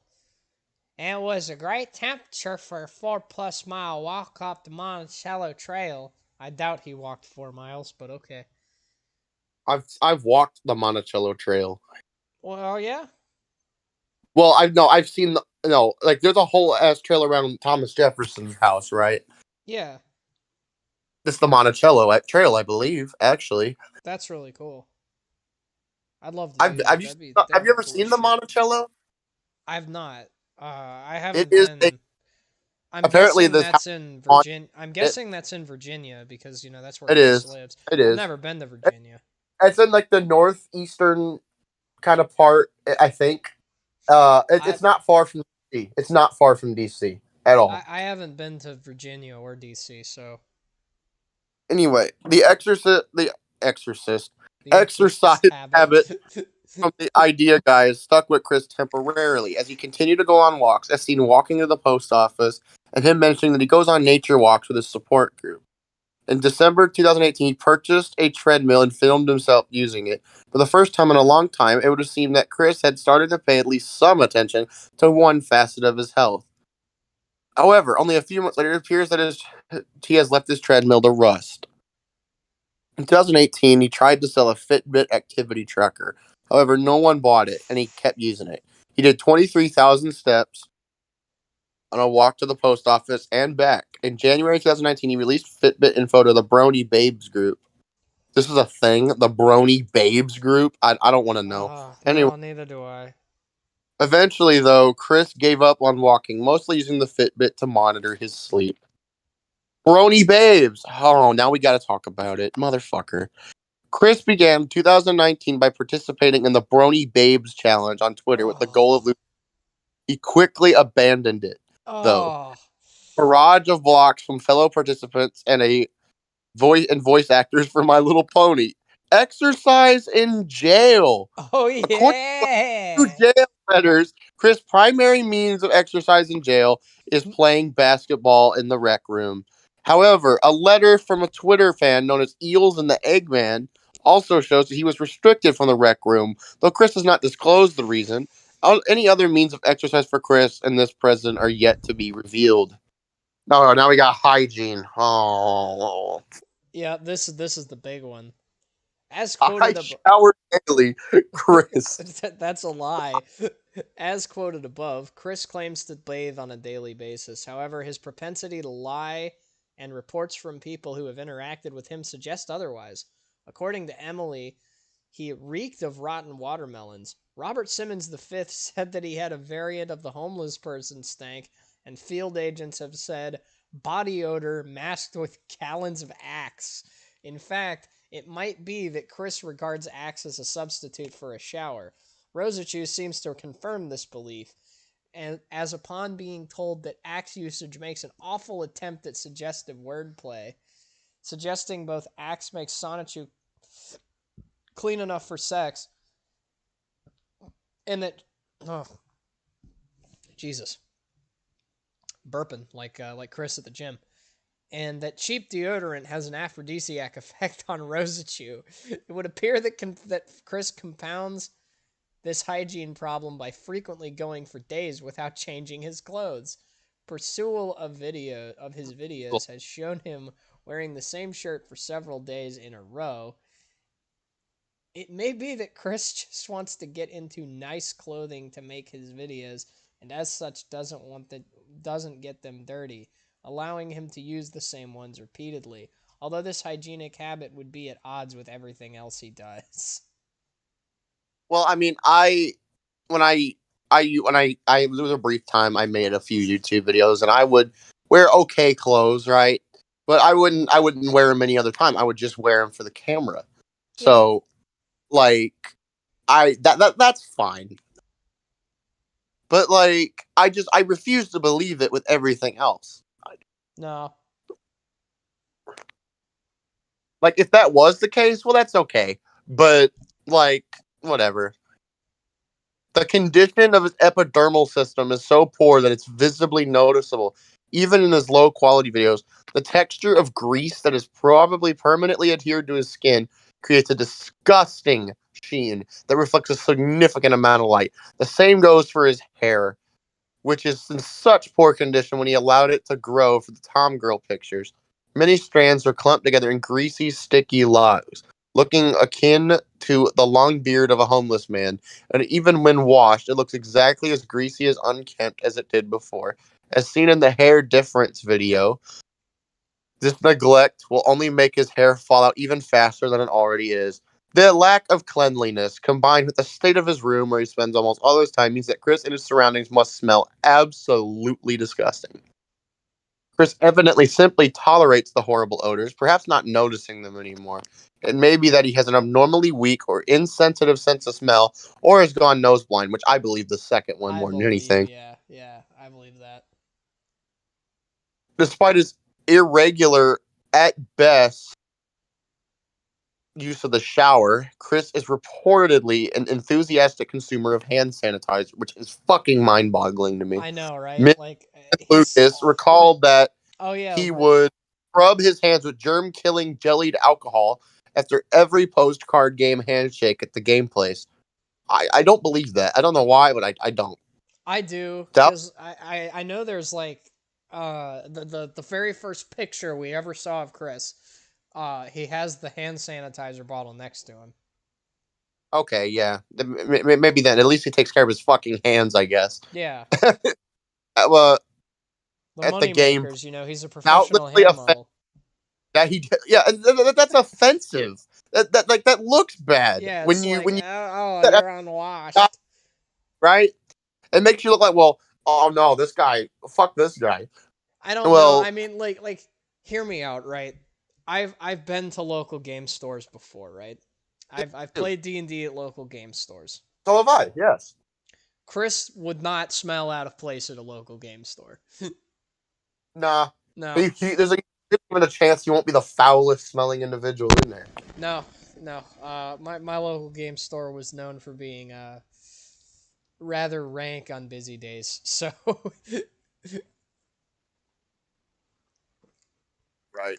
A dish. Okay, and then that he after every handshake at the game place and photographs of Chris at Fridays after 5 suggest he kept a bottle on hand at all times. Good for him, I guess. Additionally, Mims and Lucas said in their Q&A session that Chris didn't have any noticeable problems. Oh no, any noticeable BO during his time at the game place, suggesting that his odor problems would only worsen from that time onward. Blue Spike also mentions Chris' uses of hand sanitizer throughout Julie reveals herself. In 2022 tweet suggested that Chris wears the Sonic 2 medallion in the shower. nice. Crayola fucking model magic and Crayola fucking model magic. and acrylic paint are both porous when hardened, and as such, the medallion will absorb grime such as soap scum and skin cells when Chris showers with it. The medallion also grown more and more filthy and discolored due to contact with hot water. Ew. In November 2021, jail letter has stated Chris stating that he is highly encouraged to shower daily with Bob Barker or Irish Spring soap. What the fuck is Bob Barker soap? The soap is right. I that must be a thing we just don't have where I live. I don't I know. don't know. It's like the only thing I know. Bob Barker used to host The Price Is Right. That's all I know. Yeah, Yeah, that's is that guy? Did he die? I Is he think still I think he's dead. I think he's dead. I don't know. if he's alive? He's old as shit. Anyway, Yeah. uh, or he uses Bob Barker Irish Spring soap, a towel, and shampoo while in prison, indicating that Chris's hygiene may have improved drastically in recent times. I hope. I Chris hope. claims very clean. Whether or not this pattern will continue after he is released, with no strict regime or guards to encourage him to shower, it remains to be seen. And we've got living conditions. Oh boy, this health is a big one. Health is a long fucking article. I'm okay with that. Oh yeah, yeah. All right. You, You know what? I'm thinking about grabbing a fucking beer. yeah, you want me to take this one? Yeah, I just did the last one, so. Living conditions. Simply put, Chris has spent many years growing acclimated to living in conditions of abject filth and untidiness. The photographs and videos of 14 Branchland Court that he has unwisely shared to the world showcased to us his filthy bathtub, as well as what appeared to be Overflowing. overflowing bins that looked more like mounds of trash, a kitchen sink overflowing with unwashed plates and cutlery, and even an instance of Chris slipping on cat shit. Eh. What the fuck? Litter box, dude. They probably got one that ain't clean. Right. Trolls managed to extract from Rocky Shoemaker that the house was suffering some sort of infestation, which led to Bob being quarantined after being brought to hospital. Ooh. And Chris being confined to his room to avoid being bitten. When Chris's last video of the house emerged months before the fire, it was revealed that the problem had only gotten worse since Bob's passing. While rooms were literally rendered inaccessible and some filled almost to the ceiling with items Barb had hoarded with various other rooms reduced to crevices and carved into Barb's mountains of junk. Oh, God. Oh, God. Even after the fire, Chris and Barb have seemingly not amended their habits as far as housekeeping goes. Photographs of the rental house revealed steadily growing numbers of Lego boxes strewn around, as well as something much more alarming. When Chris was taking photographs of his merchandise for eBay, he inadvertently photographed rat feces on the carpet as well. When concerned customers pointed this out, Chris flatly denied it, even though he had given them photographic proof of the contrary. Moreover, after Catherine visited in August, she recalled seeing junk piled up to the ceiling and dogs not being housebroken and allowed to urinate and defecate in piles of newspaper on the floor. With Chris and Barb returned to the renovated 14 Branchland Court in January 2015, one can only imagine the reaction of the landlord to the state in which they left the house, which as of April 2015 was still vacant, probably due to the mess they made. Vision, as evidenced by his oversized aviator-like glasses, Chris has a vision problem. No shit. If you have glasses like that, you probably fucking do. Yeah, he's got Judges, the Uncle Bad Touch glasses.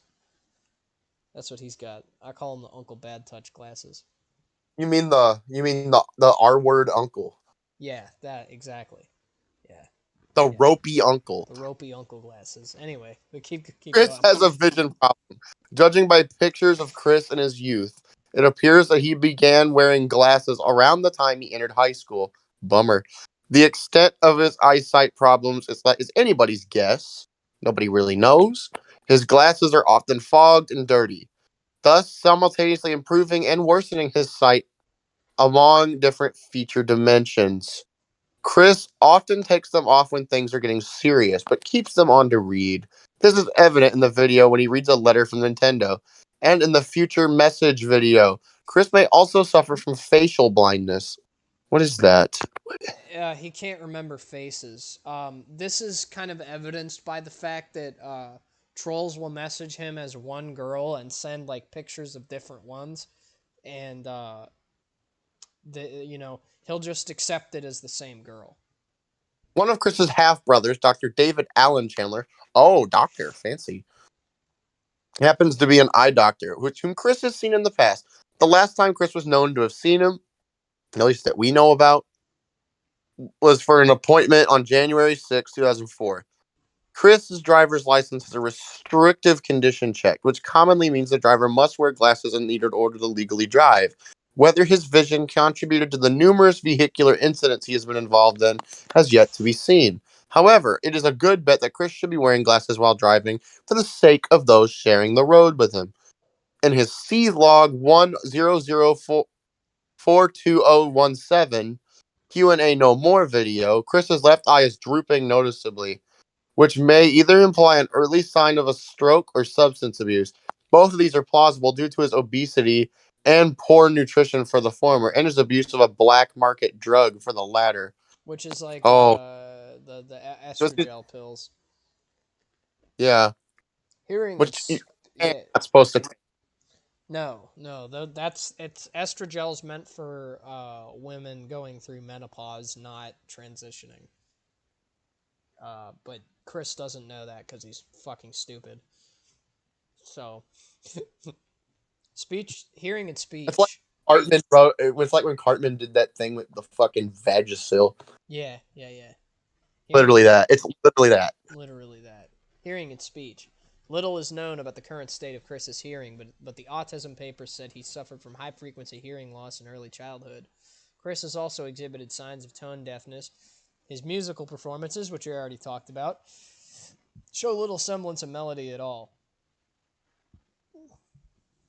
Oh man, I keep burping. Me too.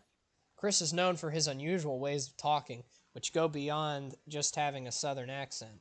He mixes up, clutters, and substitutes sounds regularly. He often talks quickly and slurs his words. When he doesn't, his voice takes on a staccato rhythm. His voice itself is a very severe deformity, ranging in pitch from normal to the sound of a 3-year-old girl on helium all the way to Gilbert Miriam! Gottfried. Helium all the way to Gilbert Gottfried. God rest his soul. Gilbert Gottfried did not do anything to deserve being compared to Chris. Never. It has been medically proven that one of the effects of autism is a lack of variation in speech, such as tone, pitch, and accent. It can also work backwards, which would explain Chris's far from normal voice. Autistics often have difficulty distinguishing voice tone.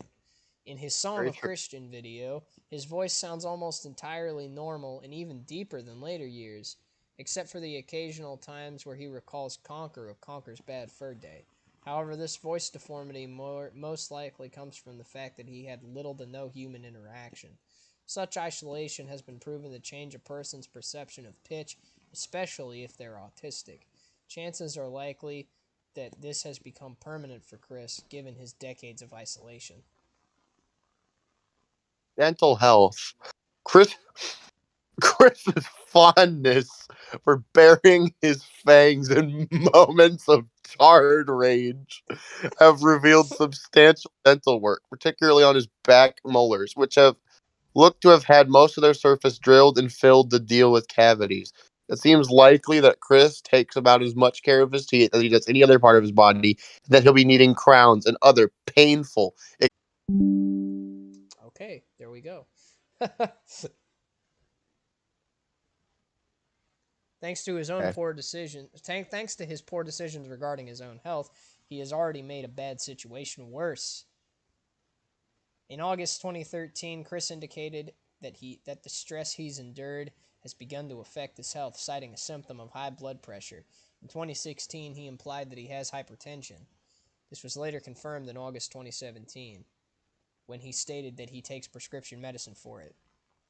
In September 2017, Chris discussed his new method for growing larger breasts, which involves flavoring his food with soy sauce. He is not wrong. No. As an example, he posted a picture of McDonald's fries doused in soy sauce. It is evident that he has conflated soy-based foods with soy sauce, thinking the latter is a good way to boost estrogen levels. In reality, the phytoestrogens found in soy products do not bind to the body's estradiol receptors, and thus will have no effect on his man boobs. Conversely, soy sauce is loaded with sodium, and the sodium is actually making him fatter due to the weight gain and fluid retention, as well as inflicting further damage to his heart, which is already straining under the effects of hypertension. Though drinking water does help to offset the effects of sodium-laden foods, Chris is too busy slurping Coca-Cola to ever consider adding that to his daily food regime. Although he has been drinking more water recently due to his belief that putting a crystal in his water bottle will give him magical powers. Ah, Chris in reality. We'll do that next Cwcki reading stream, I think. In January 2019, Chris uploaded the results of a blood sugar and blood pressure screening. Chris's blood pressure was shown to be 121/84, classified as pre-high blood pressure. What was that? You were saying something? God damn. His blood glucose was 63 milligrams per deciliter, and his cholesterol is 140, which are both of which are surprisingly healthy levels considering his lifestyle. In That's June not nearly as bad as I thought it would be. No. In June 2019, Chris, via his sock puppet account, claimed to have suffered a heart attack and that he went to the emergency room. However, it turned out to have been a case of heartburn, and his doctor referred to it as a gastro issue and advised taking Tums. excretory health. You take this one. I'm gonna go to the bathroom real quick. I'll be right back. Yeah, it's funny. Okay, Chris It's has had a funny how I go to the bathroom when we're talking about piss and shit. But yeah. Chris has had a long history of fecal incontinence. One factor likely contributing to this is his diet. His continued abuse of his anus and rectum has not helped.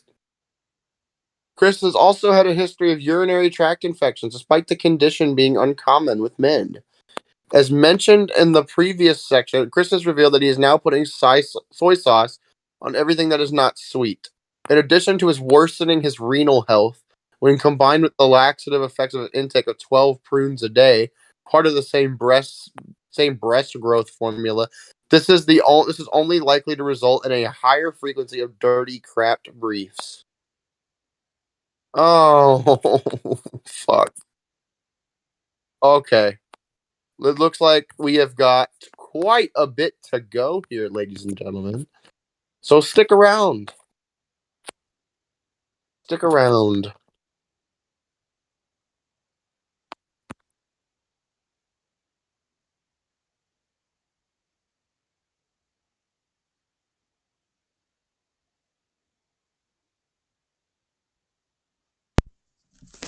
Well, did you enjoy reading about Chris Shan's shit while I was gone? Yeah. Now, big boss. My big boss, that's me. I'm big boss Yeah. for Metal Gear. Literally. As noted, Chris has a hostile mental health. As noted, Chris has a hostile relationship with psychotherapy. So there's little that can be said about what mental illness he has. Because autism isn't nearly enough to explain the full spectrum of his abject psyche, many observers have tried to pin down Chris for the variety of mental illnesses ranging from sociopathy, minus the increase in charisma, to narcissism, ditto, to schizophrenia. Signs include his disorganized speech and writing, loss of contact with reality, and paranoid ideas about being the victim of persecution or conspiracies, such as his delusional belief that Megan Schroeder and Michael Snyder were somehow responsible with getting him banned from Walmart. The one mental failing that debilitates Chris the most is his rigid refusal to adapt to his environment. This stubbornness, more than anything else, is what makes him so frustrating to watch. He is incapable of advancing beyond the mind of a 10-year-old with some Playboy magazine stuffed under his mattress. Whatever mental problems he may have are only exacerbated. Is that like when you masturbate to make things worse? It's like No, it's exacerbating. exacerbated. Yeah, that's what I know. Yeah, exacerbated by this stubborn inability to mature or even alter his tactics for well over a decade, and has been led on by various trolls pretending to be young white women who are interested in a relationship with him, and yet he continually falls for it. It is Chris's refusal to listen and learn that ensures he will continue to live in ignorance, isolation, and misery until he decides to change it. Decides to change. It always will, irrespective of whether his trolls stay interested in him. Take this next paragraph. I need to get my whistle a little wet. Some water. It was once thought possible that Chris didn't feel like his life had truly begun, that he was still in the pre-adult years because he remained a virgin into his early 30s, and judged by his oversimplified black and white view of the world, tainted by fiction and media messages, treatment of women, and stunted understanding of sexual relationships. Because he saw sex not as a biological or recreational function or as an expression of love, but rather as a rite of passage of sorts. And he therefore believed that he wasn't truly able to be an adult until he had sex. Chris later would lose his virginity for real, albeit to a hooker. As of yet, he has made few to no changes that will tangibly improve his life. In fact, he has been plunging himself and his mother even further into debt to buy toys, of all things, as well as a new car. Needless to say, no one expects Chris and Barb to be able to afford to keep that car for long. Okay. Since Chris has been pampered and sheltered from basically all forms of outside influence, he lacks experience with the real world. His reaction to the real world can best be seen in his reaction to trolls. Instead of dealing with them in a constructive way, taking their advice, or even a neutral way, either ignoring them or getting off the internet, he will freak out, yell at things, blame autism or the trolls themselves for his shortcomings, or maybe crush a dildo or his camera. He has a peculiar notion that he is slim, broad-shouldered, and tan, and that he has a full head of hair and is generally not creepy. This image comes from two things. His mother always telling him how handsome he was. This might simply be Barbara telling her son what all mothers tell their kids.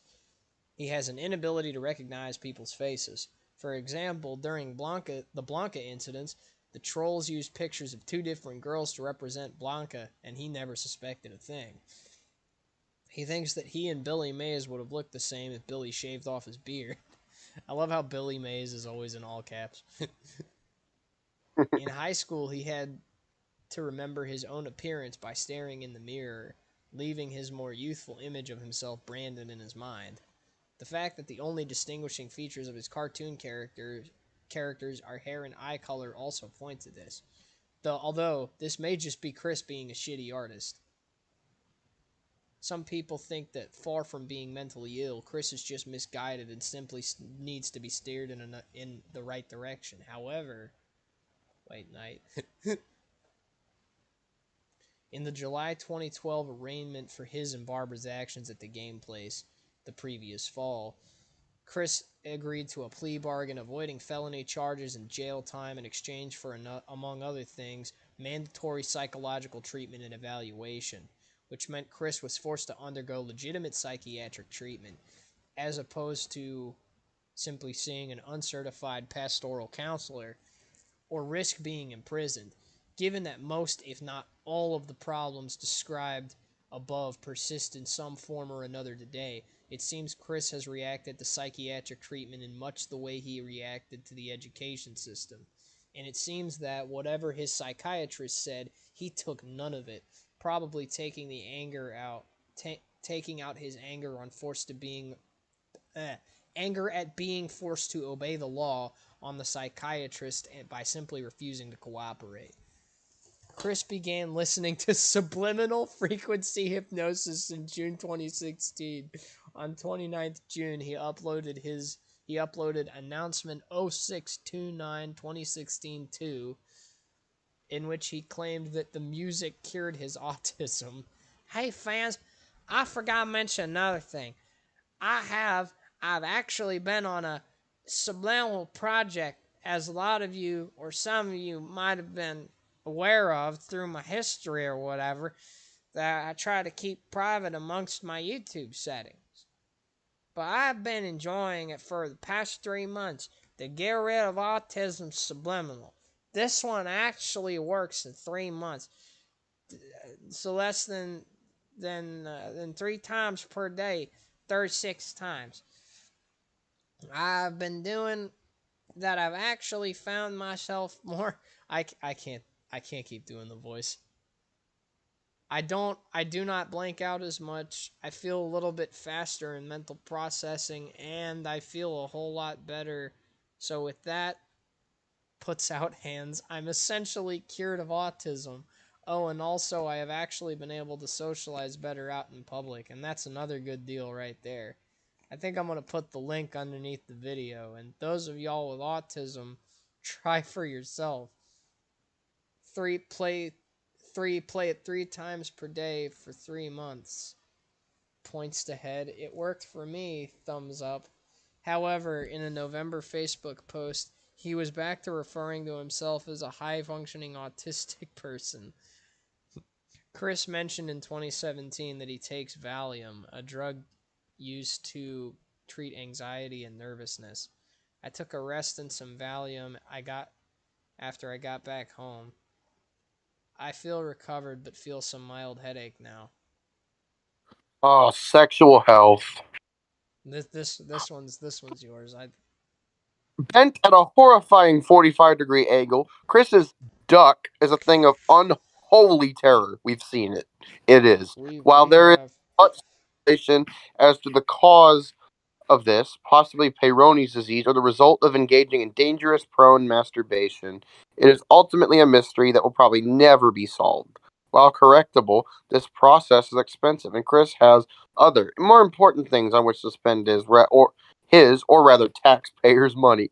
In correspondence with Jackie, Chris revealed he was checked for STDs in early 2010. He didn't have any.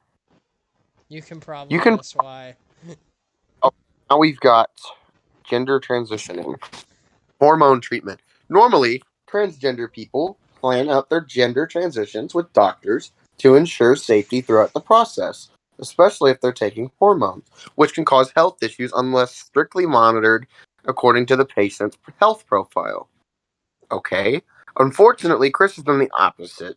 In 2015, he acquired Ostrogel, a hormone replacement therapy cream meant for post-menopausal women. It is meant to be prescription only. This is that black market drug they were talking about, I Yes. think. Yes, it It is is. meant to be prescription only, but Chris got around the requirement to see a doctor by ordering it through offshore pharmacy, which, if you don't know what that is, it's a black market pharmacy. You can get just about any kind of prescription drug. I'm a And little concerned about how you know about this. I'm not gonna ask.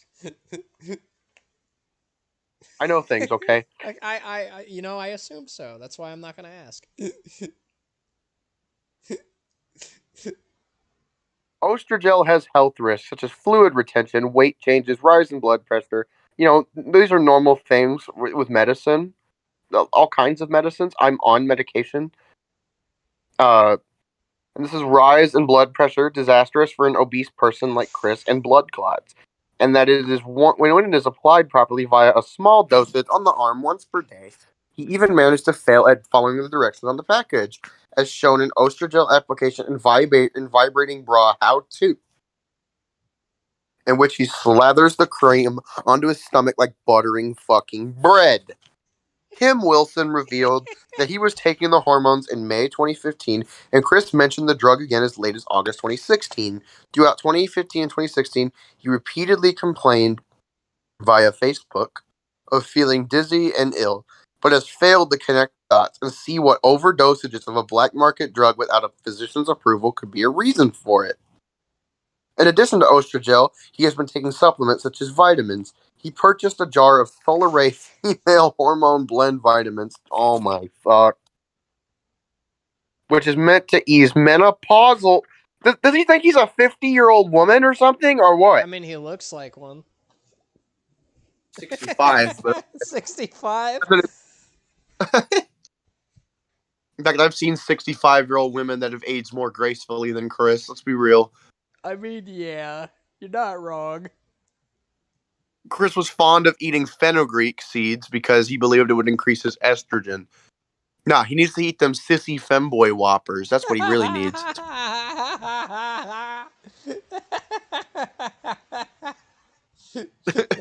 you know, that's a pretty good sissy bimbification tactic if I've ever heard one. He Being needs to talk unaware to that it would Dr. have Don help Wario. because he's not on estrogen. At some point in fall 2016, he finally went to a medical professional and was prescribed proper HRT. Oh, you get the unclit. You get the unclit. God damn it, okay. Fuck. The infamous moment, the unclit. Okay. One day in September 2014, Chris decided to get a piercing on his perineum.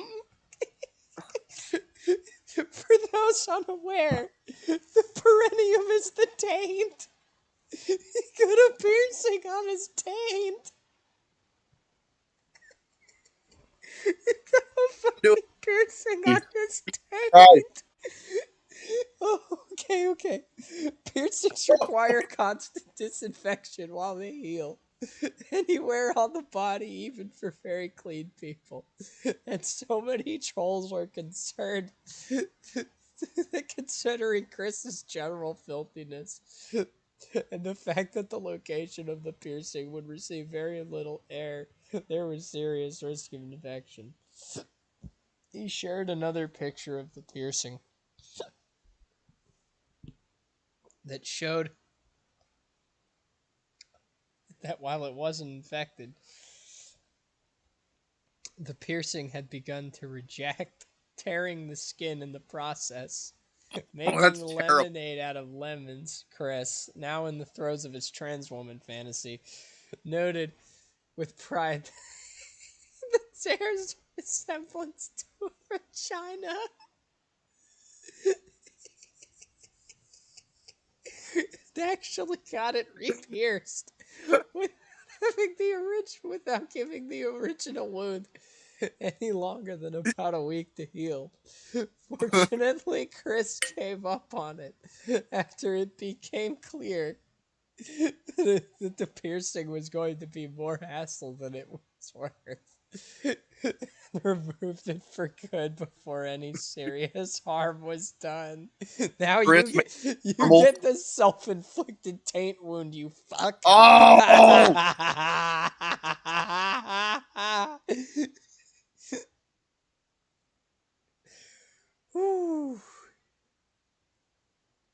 Okay.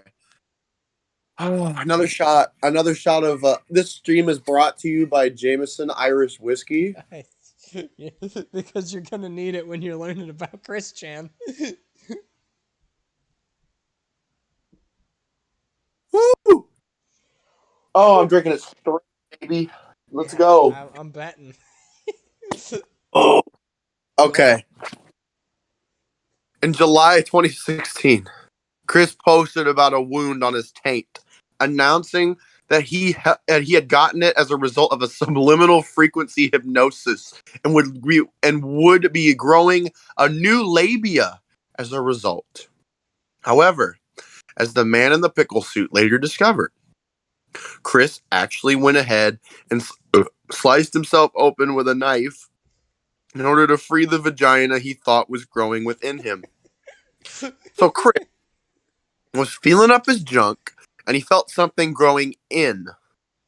He believed his labia was growing in. He knew logically that he probably should let it erupt on its own because cutting himself open is crazy and would probably get in trouble. But one night he was drunk and he was sad that someone pointed out that he didn't have an actual vagina, so he thought he'd help it.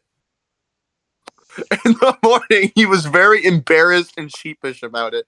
Chris is fucking lucky he posted about it online and got pestered into getting help by Weens, because if he didn't, he'd probably end up in the hospital fighting off a potentially lethal infection. So technically speaking, in Chris's logic, it was indeed a wound, but his vagina was going to come out and the wound would heal and everything would be all right.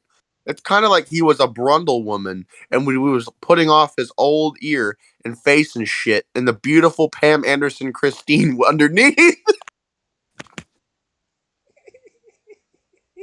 No. Marvin is a long-standing man. He is long-suffering. God bless you, Marvin. God bless you, Marvin. Jesus. Marvin is the man in the pickle suit, by the way. That's his name. Fucking Noel has referred to Marvin a few times on Mad at the Internet. Rejected by a Okay. blood bank. Guess what you get? Rejected by a blood bank. Yep. In January 2017, Chris complained on Facebook that he had been turned away from a blood drive for being transgender. First of all, that's never, ever. I don't think that's ever happened. So, you go, Chris. Maybe.